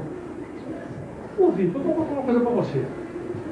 Acho que eu fiz tudo o que eu queria fazer. Quando o Sérgio Cabral telefonou para minha casa, cheio de dedos, nós não tínhamos a amizade que temos hoje, eu faço questão de ser amigo e grande amigo de Sérgio. Quando o Sérgio me telefonou, ele disse, Paulo, eu tenho uma incumbência do André Midani, eu não sei como é que eu vou falar com você, fala, Sérgio, eu não sei, está na Bahia, você faria uma gravação, um disco de serestas, um LP de serestas? O Estão me chamou para fazer isso há 15 anos atrás. Eu sabia que você não ia aceitar. Não, eu me divertia há mais tempo. Ele me mandou uma relação com 20 serestas. Eu devolvi 75 para ele escolher as 13. Era uma delícia. Aquela convivência com o Sérgio, aqueles músicos todos que eu não conhecia. Meu Deus do céu, o clarinetista, o Abel Ferreira, maravilhoso Abel Ferreira. O Abel Ferreira chegou e disse para mim, vou tentar no clarinete imitar a sua voz. Eu não. Eu vou tentar imitar o seu som de clarinete com a voz. Era uma perfeição. Nós estávamos dentro do estúdio de televisão, quando chegou o Baden-Powell e disse, poxa, o Paulo vai cantar o Gente Humilde? Quem levou essa música para o Chico e o Vinícius Botaleta fui eu.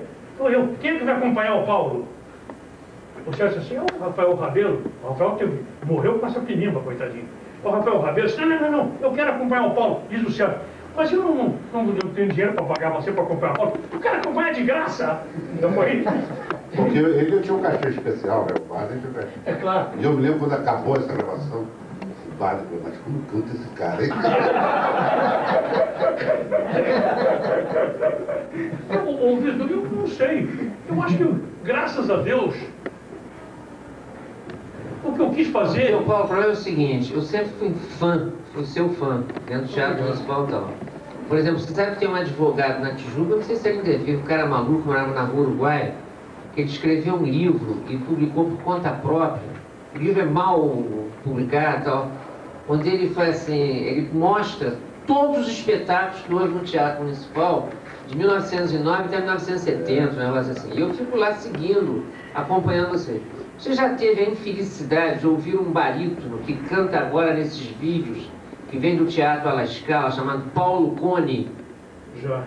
Paulo Cone é horrível, uma coisa assim de baixíssimo nível, né? E, no entanto, você veja, ele é um barítono oficial do Teatro à la Scala de Milão.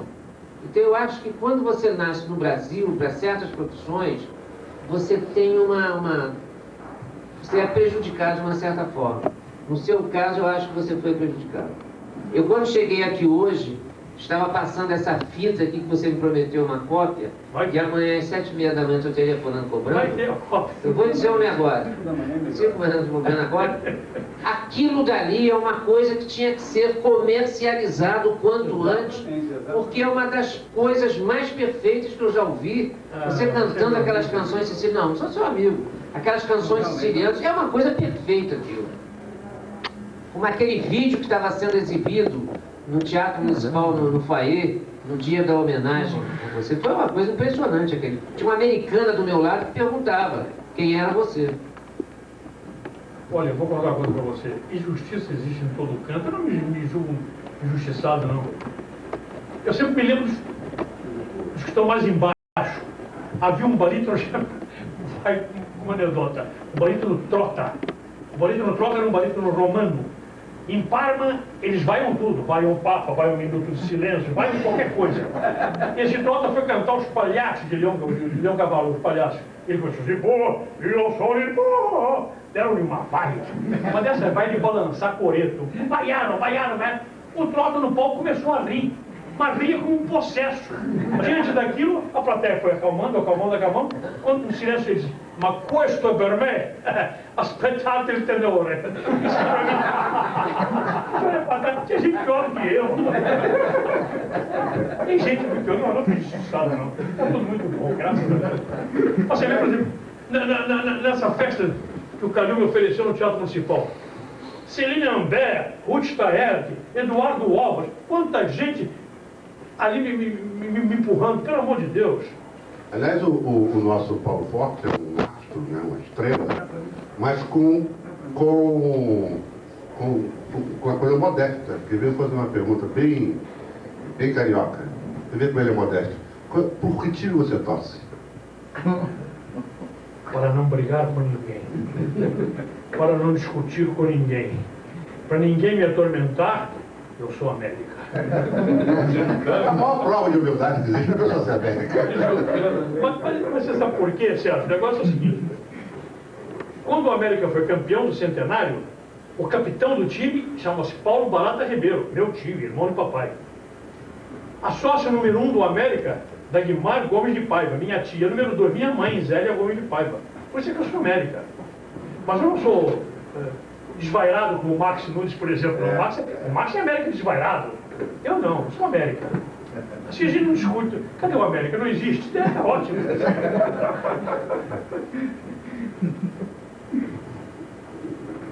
Paulo, quais são os seus planos daqui para frente? Na parte musical? Não sei. Uma jornalista, depois daquele espetáculo lá do dia 5, perguntou: o que é que você vai cantar agora? De uma ópera que eu estou escrevendo. Qual é o título? Sossego. Não sei. O que eu vou fazer? Não sei. Eu não vou dizer, não quero mais cantar, não vou mais cantar, senão eu vou acabar como Ernesto de Marco. Lembra do Ernesto de Marco? Não. O marido do Ernesto de Marco? Não é da sua época? O Ernesto de Marco, cada espetáculo, o De Marco se despedia. Tome. Era o seu caldo, né? Tome despedida. Teve um. Olha, eles sabem que eu sou admirador deles, fui sempre. Ele, o pai do Mário Bruno, Tino Bruno. O Tino Bruno fez um espetáculo para se despedir, coitado. Ele já estava com artrose, com isso, com aquilo outro, não se aguentava mais. Quando o Damiano chegou para cantar o Barbeiro de Sevilha com ele em São Paulo, no Teatro Municipal de São Paulo, e bateu nele, não me tocaram, ele estava ruim para burro. Então ele foi cantar, e a cavatina do Barbeiro de Sevilha era monocorda, depois ele cantava largo e fatotum della città. Eu estava lá, hein? Largo, tra lá, presto, bottega che l'albeggia, presto, lá. E no final da área, o pessoal estava preparando uma base, sono il fatotum della città, ouvido do Ipiranga, Tino Bruno. Que isso? Eu não quero cantar o hino nacional, pelo amor de Deus. Aliás, o hino nacional é uma solução para contra hostilidades. Em política se usa isso. Tudo bem, sem vai e tal, puxa o hino nacional. Ô Paulo, Dinei, sobre os projetos de biografia a serem escritas pelo Carlos Heitor Colli e o Luciano Medeiros. Luciano Medeiros, Carlos Heitor Colli, Quem mais? Caio de Andrade. Você imaginou? Quem é para comprar esse negócio? Quem interessa? Michael Tippett, quando esteve no Brasil, ele estava com 80 anos, veio o biógrafo. Quem? Michael Tippett, compositor inglês. Veio o biógrafo. O biógrafo morreu e ele hoje está fazendo 90 anos. É verdade, é verdade. Ele veio, você lembra? Você estava na mesa. Você estava na mesa com o Luiz Paulo Horta, o Michael Tippett e o biógrafo. O biógrafo morreu e ele... Isso mesmo, e ele fez 90 anos, agora está sem biógrafo. Olha para mim. A recomendação é para biógrafo, escreva logo. Escreva logo. Como é o nome daquele, o tenor austríaco, famosíssimo? Richard Tauber? Não, aquele do Cisne. O pai daquele ator de Hollywood, Ah, eu sei. Daqui a pouco vai o nome Olha dele. que vem o próximo Cisne. Ele era um louco de pedra. Uma vez no Metropolitan, Na nossa infância, o filho dele fazia papel de bandido. Em Hollywood. Muito parecido com ele. O filho era filho, não sei que lá, Júnior. É o mesmo nome do pai. Bom, Léo Slezak. Léo Slezak. O Léo Slezak, isso, o Léo Slezak. O Léo Slezak, no Metropolitan, o camarada, o contra-regra, puxou o Cisne antes do que tinha que puxar, no Lohengrin. Ele virou para a plateia e perguntou: quando é que passa o próximo Cisne? Esse Léo Slezak escreveu a última palavra. Ele não ia dizer mais nada, a última palavra. Foi tal o sucesso da última palavra da biografia dele, que ele escreveu outro livro, A Palavra Quebrada. Léo Slezak, que era louco de pedra. Mas aqui existiram alguns assim. Não sei se você conheceu o Antônio Vela. Não conheceu o Antônio Vela Tenoso? Isso não é o teu tempo. O Antônio Vela é um tenor espanhol sensacional. Vale ele nota aqui no depoimento? Vale, aliás, o depoimento está muito divertido pelos casos que você está contando. Adota também. Esse Antônio Vela era um tenor espanhol que cantava no Colônia Buenos Aires, uma voz muito bonita, facílima, mas um louco de pedra. Uma vez o Guilherme Damiano perguntou: Paulo, vamos receber no aeroporto o Antônio Vela? Vamos. Chegamos lá. Fazia um calor tremendo, rapaz, macho, uma coisa de louco. Este Antônio Vela saiu com um paletó todo encapotado, bolsalino na cabeça, peles e tudo mais, charuto na boca. E o Damiano disse: Che, viejo, vem lá, bajale aí, viejo, bajale aí. E os fotógrafos? Eu sei que ele chegou lá na alfândega. E nós do lado de fora, de repente, ouvimos, ele vinha cantar ainda, ouvimos aquilo. Se quando eu fosse, se meu sonho se averasse. O Damiano está louco. Sabe o que foi? Abriram as malas do Antônio Vela, viram aquelas joias todas rodamés, pensaram que era autêntica e disseram: Che viejo, são falsas, eu vou cantar as rodamés. Laída, e toca cantar. É um louco de pedra. Antônio Vela, as joias eram falsas. Paulo, fala sobre a sua pinacoteca.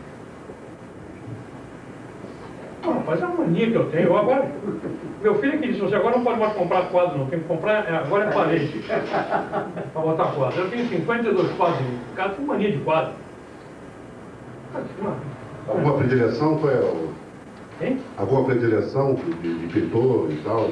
Todos eles, Sérgio, todos eles, foram todos prêmio de viagem à Europa. O Geraldo Castro, pai do Castrinho, o Finati, o Armando Viana e por aí afora, todos eles. Eu tenho mania. Antigamente, quando chegavam os juros da cadeira de poupança, eu comprava um quadro. Agora me diz uma coisa, fala a propósito disso. Então, quais são as suas... Como é que é seu dia? Como é que você vive? O que você gosta? O que você faz?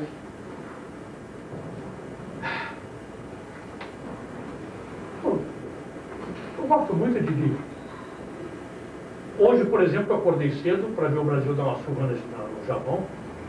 3-0 no voleibol. Depois fiquei vendo lá um filme antigo do Randy Harvey, do Mickey Rourke, e é isso aí. Sento, me deram agora uma música para estudar, lá para Petrópolis, música de Natal, que eu não conhecia, às vezes faz negócio. Fico lendo, estudo, leio, saio um pouco. Você é muito organizado com as suas coisas, né? Quando eu fui à sua casa em Israel, do Casmurro, eu fiquei impressionado com o seu arquivo pessoal, sobre a sua carreira, sobre a música em geral.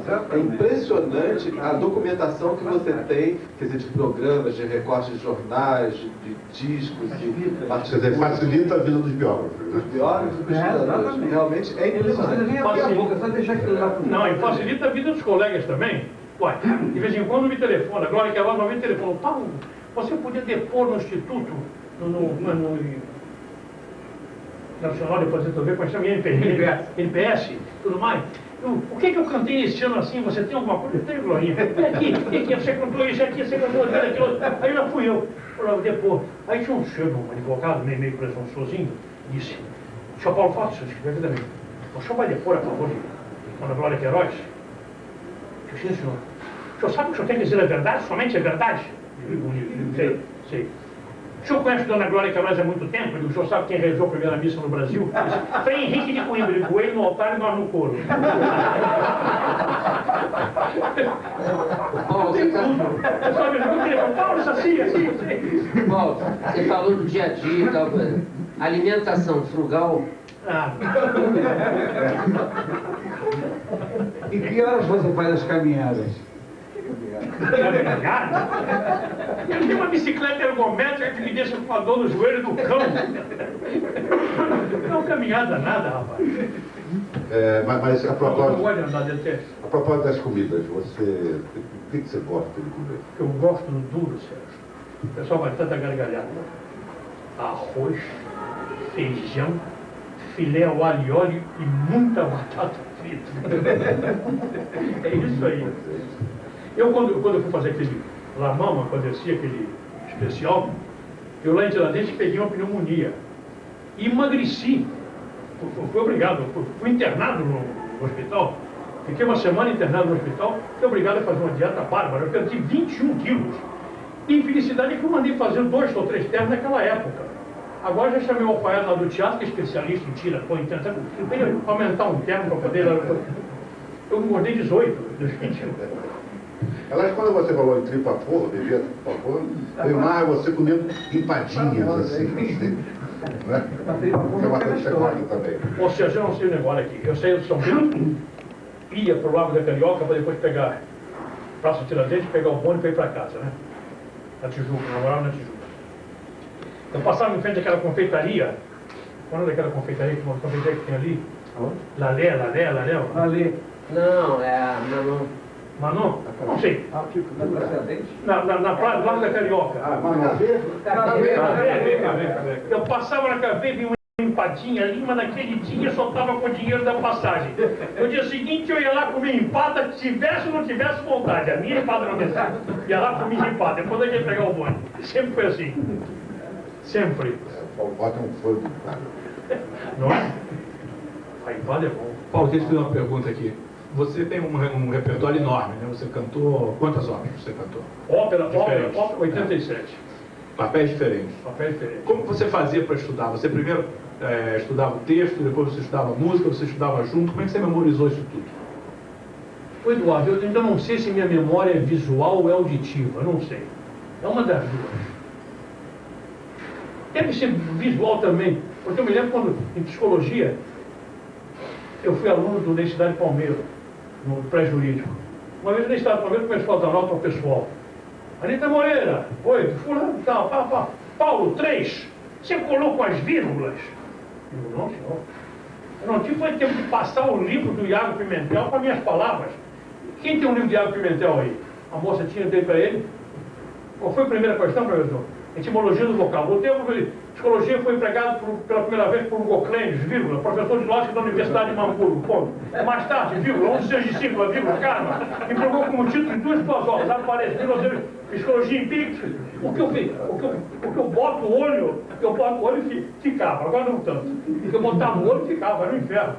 Aí o papai disse assim, quintonista de direito, quartonista de direito fazendo cola, eu digo, não, estou passando o livro do Cláudio Bevilacqua com as minhas palavras, o cara vai dizer que eu copiei. Eu botava, pegava ali. Eu tenho, talvez seja mais auditivo ainda, porque eu aprendo primeiro a música, para depois aprender as palavras. Num ano X, que eu não me lembro, o Antônio Salcedo, que cantava o Paulo Simão Bocarelli, você sabe que é uma parte imensa, parte enorme. Ele, depois do espetáculo, foi tomar banho de mar na ilha do governador e pegou uma angina. O Pergine me telefonou e disse assim: Paulo, será que você me salva uma situação? Eu digo: qual é, maestro? O Sazeda foi tomar banho de mar e não pôde cantar a matinê do Simão Bocanegra. Eu disse: o senhor me dá o José Torre? Eu vou tentar. Fiquei com o Zé Torre. Quarta, quinta e sexta no piano com o Zé Torre. Espetáculo da matinê de sábado. No sábado, o primeiro ato foi do Verdi, com as palavras do Piave.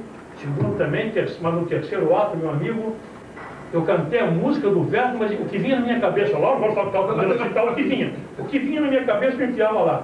O Zé Torre riu tanto, ele teve um ataque de riso, ele que ser atendido pelo doutor General, passou mal. Logo a música vem primeiro, depois vem as palavras. Paulo, diga por favor, os maiores nomes do canto internacional que participou com você. Ih, rapaz. Você sabe que eu tenho aquele caderninho preto que você viu lá em casa, né? Ainda hoje eu fui consultar quantas óperas tinha cantado com o Eduardo. Eu só cantei com o Eduardo Madame Butterfly e Viúva Alegre. Mas Viúva Alegre foram tantas restas que até um tatu fez mal a ele. Cantei não sei quantas restas Viúva Alegre com o Eduardo.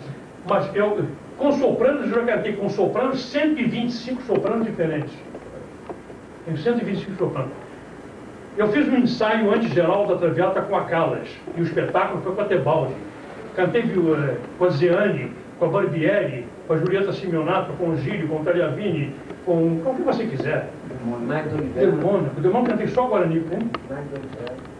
Magdo Oliveira, cantei com a Magdo Oliveira, cantei Adriano de Couvret e cantei Fanciulla dello Oeste, sem ensaio da orquestra Fanciulla dello Oeste, substituindo o Jean-Jacques Mouret. Cantei com Stefano, cantei Boêmio com Stefano, cantei Traviata com Stefano, cantei Manon. Quantas línguas você já cantou? Isso é importante. Que eu saiba, língua que eu saiba. Eu cantei italiano, inglês. A Peter Grimes, você cantou em inglês. A Peter Grimes, eu também. Peter Grimes, cantei italiano, francês, inglês, alemão, não falo nada de alemão. Alemão, Yiddish, hebraico, aramaico. Eu conheci o Ronaldo no dia que ele foi lá no Clube dos Judeus, nós estávamos ensaiando, foi o Alain Dibai. O Alain Dibai, você foi lá, o negócio assim, o mais jovem crítico da imprensa brasileira, se apresentou, o pessoal, eu estava estudando, estava ensaiando com o Alain Dibai, que começa em Yiddish, no meio vai para hebraico e acaba em aramaico. Em Porto Alegre, aquela senhora é a história do pai que não pode chorar o filho, porque o filho é herói, o filho que morreu. Uma coisa muito bonita. Lembra? Estava lá, eu, hein? E aquela senhora lá em Porto Alegre, até só o que eu disse ali, às vezes é que eu sei. Eu não vivo com essa. Cantei já em hebraico, Yiddish, aramaico, italiano, francês, inglês, alemão. Alemão quem fala é Eduardo. Russo não. Hein?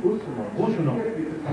Em português arcaico, o Dom Duarte de Flésia, do Lopes de Graça, em português arcaico, esperanto, espanhol, também, francês. Ô Paulo, vem cá, qual é a sua tessitura? Você vai de que nota até que nota? A minha extensão? Tranquilo? De dó a lá bemol. Tranquilo. O resto é pensado. De dó a si bemol? Não, a lá bemol. Não, si bemol é fácil, mas é pensado. Si bemol, uma vez eu fiz, em centro, fiz 2 vezes de brincadeira. Fiz uma vez na Boêmia, uma música, tá com a Rorberiquinho, e o si bemol. Outra vez foi numa Manon, que eu estava estreando na Manon em francês, com o Stefano e a Saek, e o meu francês, às vezes eu enfiava uma palavra ou outra em italiano, eles começaram a gozar, a debochar. Aí, judeu, tim, enfiei esse bemol junto com eles. Eles queriam me comer.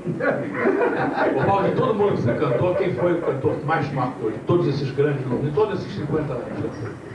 Eduardo, muitos. Mas quando você parou para ouvir o Stefano, assim, quem mais você parou? Parei. Um cantor brasileiro que a voz não era uma voz generosa. Mas na Moema do Delgado de Carvalho tem um si natural. Ele pegou o si natural violentíssimo e foi esmorçando, trouxe a zero, Roberto Miranda. Eu parei para ver em que momento ele ia quebrar aquela nota. Não quebrou, não. A voz não era generosa, sabe que não era generosa. cantava muito bem, sabia cantar, sabia onde tinha o nariz, e trouxe aquela a zero. O que você diria assim do Silvio Vieira? Eu só vi ele cantar uma vez, já velho, já bem velho.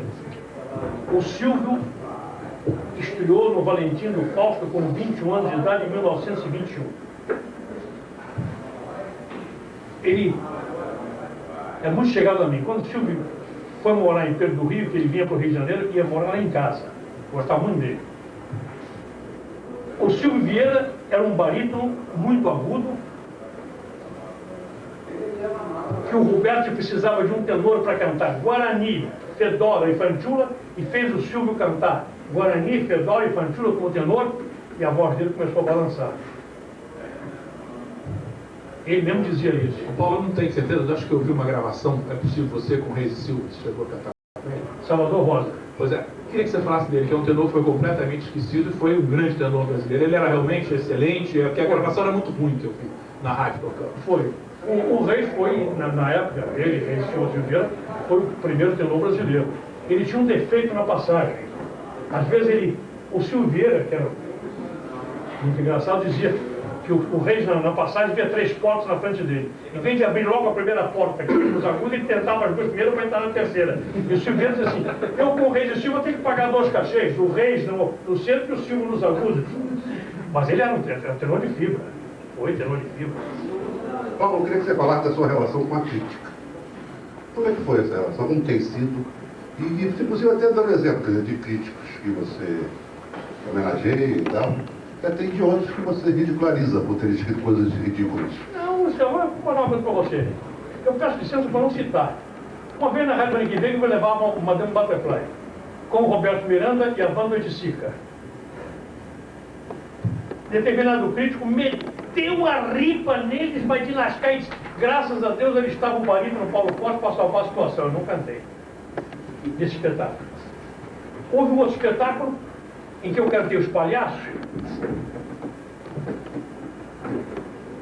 e disseram, magnífico prólogo de Beniamino Gigli. Quem cantou prólogo fui eu. Agora, havia um crítico, professor Aires de Andrade, que uma vez na Zazá de Leão Cavalo, ele me disse que eu, em vez de dizer Zazá, estava escurecendo demais, estava dizendo Zozô, Zozô, não sei o quê. Eu liguei para o Aires de Andrade e disse assim, professor, quero lhe agradecer o conselho. Paulo, você está me tirando uma espinha da garganta. E depois que eu escrevi aquilo, ele não devia ter escrito aquilo a seu respeito. Não devia ter escrito aquilo a seu respeito. Não, senhor, você tem toda a razão. Eu fui ouvir uma gravação, que foi com a Violeta Coronel de Freitas, fui ouvir a gravação e estava lá, Zozó, Piccola Zingaró, tudo escuro. Eu tinha toda a razão, eu telefonei para ele. Em seguida eu cantei uma parte de tenor na Corvantina. Ele me fez um hino, eu digo, valeu. Não tem coisa assim com crítico, não. De vez em quando tem um crítico aqui do Rio de Janeiro. Tem uma parte frisinha e tudo mais, mas deixa eu falar. Acho que, em geral, você tem uma boa relação com a crítica. Você é um cantor que foi reconhecido. Graças a Deus. Graças a Deus. Merecidamente. Graças a Deus, não tenho que me queixar. Não tenho que me queixar, não. Você sabe, às vezes é necessário isso, meu Deus do céu. Esse do Aires de Andrade, por exemplo, se eu não tivesse me chamado a atenção, eu ia começar o Zozô a vida inteira. É Zazá, Piccola, Zinga. E eu telefonei para a casa dele, para agradecer. Era uma figura, né? Uma grande figura. Mas o Paulo, você ficou famoso rapidamente, porque eu me lembro que eu tinha 15 anos, eu tenho 61, eu tinha 15 anos, eu já ia para o Teatro Municipal ver Paulo Forte. Você tinha começado há pouquíssimo tempo, você ganhou o teatro livre, você ganhou fama imediatamente. E eu me lembro que eu li numa revista, nessa época, assim, Paulo Forte, grande barítono brasileiro, não sei o que tal. Eu me lembro disso. Mas sabe o que é? Porque na mesma época em que eu estive no Teatro Municipal do Rio de Janeiro, eu entrei para a Rádio Maringue Veiga. E tinha um programa diário na Rádio Maringue Veiga. Aliás, eu não comecei na Rádio Maringue Veiga, comecei na Rádio Mauá. O Gilson Amado me ouviu cantar uma vez e me convidou para ir para a Rádio Mauá fazer um programa que chamava-se Campanha de Assiduidade ao Trabalho. Como ninguém trabalhava, o programa acabou. Então, eu fui fui para a Rádio Manique Veiga, chamado pelo Edmar Machado, onde eu fiquei 4 anos na Rádio Manique Veiga. Eu tinha um programa diário, semanal na Rádio Manique Veiga. E aquele negócio da Rádio Manique Veiga, depois da Rádio Manique Veiga, Jornal do Brasil, isso, aquilo, televisão, talvez fosse por isso. Paulo, e você falou sobre os papéis que você mais gostou de fazer, que não gostou, e sobre essa coisa de você fazer comédia, fazer drama. Mas eu acho que você é um cantor, ator com tal versatilidade que eu não sei, me parece que você se sai tão bem num gênero quanto no outro. Não só no repertório internacional, quanto no repertório nacional. Quer dizer, você foi capaz de fazer, digamos, na ópera brasileira, o meu Dom Casmurro, que é super dramático, digamos assim, e a ópera da Cirlei, que é uma comédia baseada no Martins Pena, que você faz o capitão, né? Quer dizer, perfeito, né?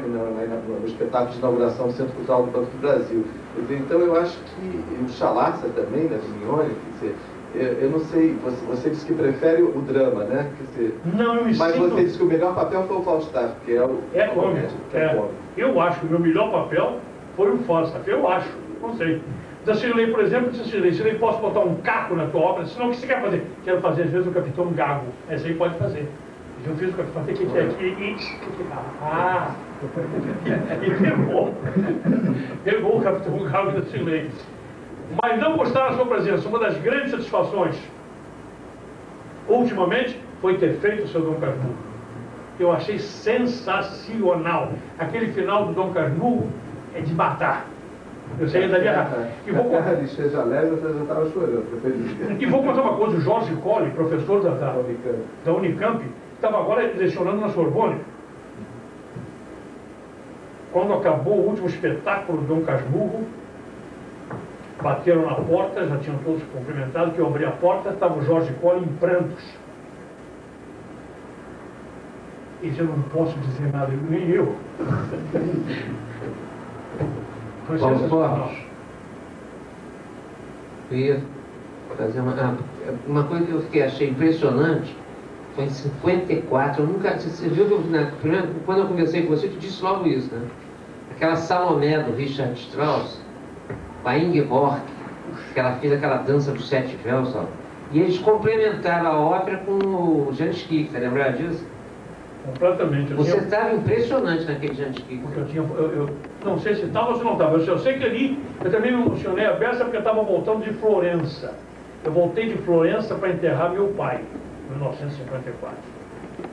E a primeira ópera que eu fiz no Teatro Municipal, depois de ter voltado de Florença, foi o Jansky, que se passa em Florença.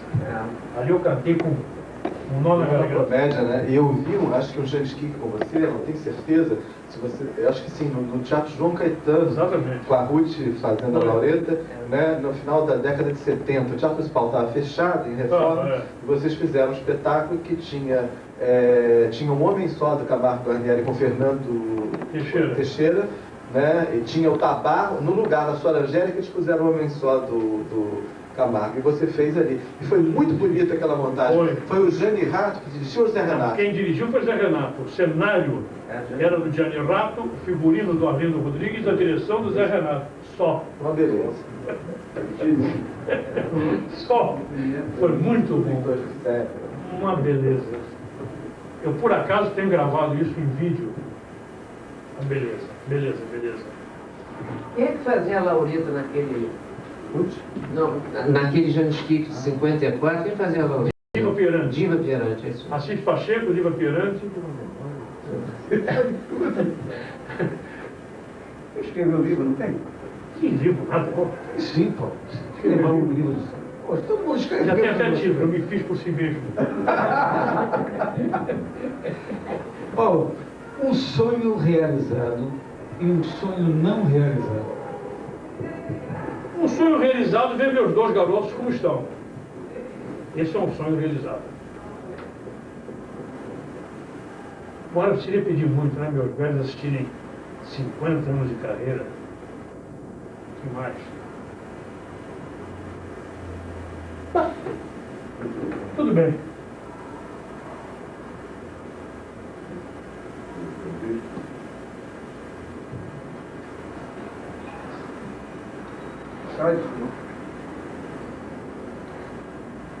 Bom nós já estamos chegando. Nós estamos chegando já ao final do depoimento. Eu queria perguntar se algum componente da mesa gostaria de fazer mais alguma pergunta. E queria pedir que cada um falasse, deixasse uma mensagem para o Paulo Forte, uma mensagem final. E no encerramento, o Paulo Forte deixa algumas palavras também registradas aqui para o Museu da Imagem do Som. Quero dizer que estou muito feliz de ter participado dessa mesa. O Paulo é um amigo, além de ser a figura pública que ele é, o artista que ele é um exemplo de profissionalismo. Eu convivi com ele pessoalmente uns 3 meses entre Rio e São Paulo, entre janeiro de 92 e maio de 92, na preparação do meu Dom Casmurro, e foi uma alegria muito grande. Até no Eldorado, a residência, ficamos nós hospedados, indo todo dia para o Teatro Municipal de São Paulo, ensaiar durante 1 mês e meio. E foi, para mim, uma experiência única ver o Paulo criar o papel principal da minha única ópera, a ópera que eu escrevi. E como público, como crítico, o acompanhamento dessa carreira, embora bem numa fase bem posterior a que o Vitor pegou, né, que eu vi o Paulo de uns 15, 20 anos para cá, atuando com mais frequência, né, mas eu vi muita coisa boa, muita coisa boa. E no repertório tradicional e no repertório contemporâneo e no repertório brasileiro. E é raro ver um artista da envergadura dele fazer esses papéis, quer dizer, se prestar a cantar a música do seu certo, né? Os compositores estão vivos, né? Seja ele Peter Maxwell Davies, Ronaldo Miranda, Mignone, Guarnieri, enfim, fazer esses papéis, ter a coragem de fazer o novo, desde jovem, quando ele estreou o Malazarte do Guarnieri. Então, eu só tenho a dizer que eu fico honrado de ter participado dessa entrevista. Eu tenho 61 anos. Quando eu tinha 18 anos, eu imitava aquele cantor norte-americano Al Jolson. Quer dizer, eu botava o disco e imitava. Eu imitei o Ari Barroso me deu nota 5, me convidou para fazer o número na TV Tupi. Eu não sabia disso. Foi, Ari Barroso deu nota 5. E aí Ari Barroso... Nessa época eu fui convidado por um grupo de rapazes da minha idade assim, para fazer essa imitação num clube do Grajaú. E eu ia numa casa do Grajaú, conversávamos, ensaiávamos, não sei o que e tal. Esses rapazes iam para mim assim, um deles, eu sou primo do Paulo Forte, do barítono Paulo Forte, Gaspar. Eu só vim ficar amigo do Paulo Forte recentemente, porque conheci pessoalmente e tal, sempre fui um fã do Paulo Forte. O que eu quero dizer aqui nesse depoimento é o seguinte: Paulo, você é um cantor de voz perfeita. Isso que eu queria dizer. Paulo, eu quero agradecer a oportunidade que você me deu de estar aqui presente, participando dessa entrevista, desse depoimento, junto com os nossos amigos Sérgio, Eduardo, Letícia. E queria agradecer a você por você existir, porque você é um brasileiro fantástico e vai continuar sendo assim por muitos e muitos anos. Eu tenho Deus. Eduardo Alves. O meu depoimento, Paulo, é mais um agradecimento, que eu já disse aqui, que você foi uma das grandes causas de eu ter seguido também esse caminho da lírica. Eu nunca me esqueço, como eu já falei, do Pescador de Pérola. Foi uma das grandes marcas da minha vida. Eu lembro de você em Pérola, lá do Roberto Miranda, abraçados, cantando aquele dueto maravilhoso, o primeiro ato. Foi uma coisa inesquecível. Todo aquele sucesso, aquela beleza, foi realmente uma das causas principais de eu decidir seguir essa carreira. E depois a honra de ter cantado com você, de ter se tornado imediatamente seu amigo e estar aqui hoje para testemunhar com você e ter cantado também nos 50 anos da sua carreira. Muito obrigado. Bom, por tudo que você já fez, né, pelo trabalho que nós fizemos juntos, pela nossa amizade, por tudo, eu resumo tudo, dizendo assim: Paulo Forte, você é um amor. Eu não sei o que eu vou dizer a vocês. Só posso dizer, eu acho que nunca uma pessoa só ficou devendo favores a tanta gente. É isso.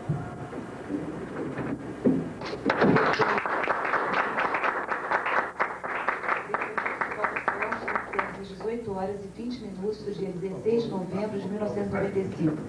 O original desta gravação permanecerá arquivado na Fundação Museu da Imagem do Som à disposição dos pesquisadores.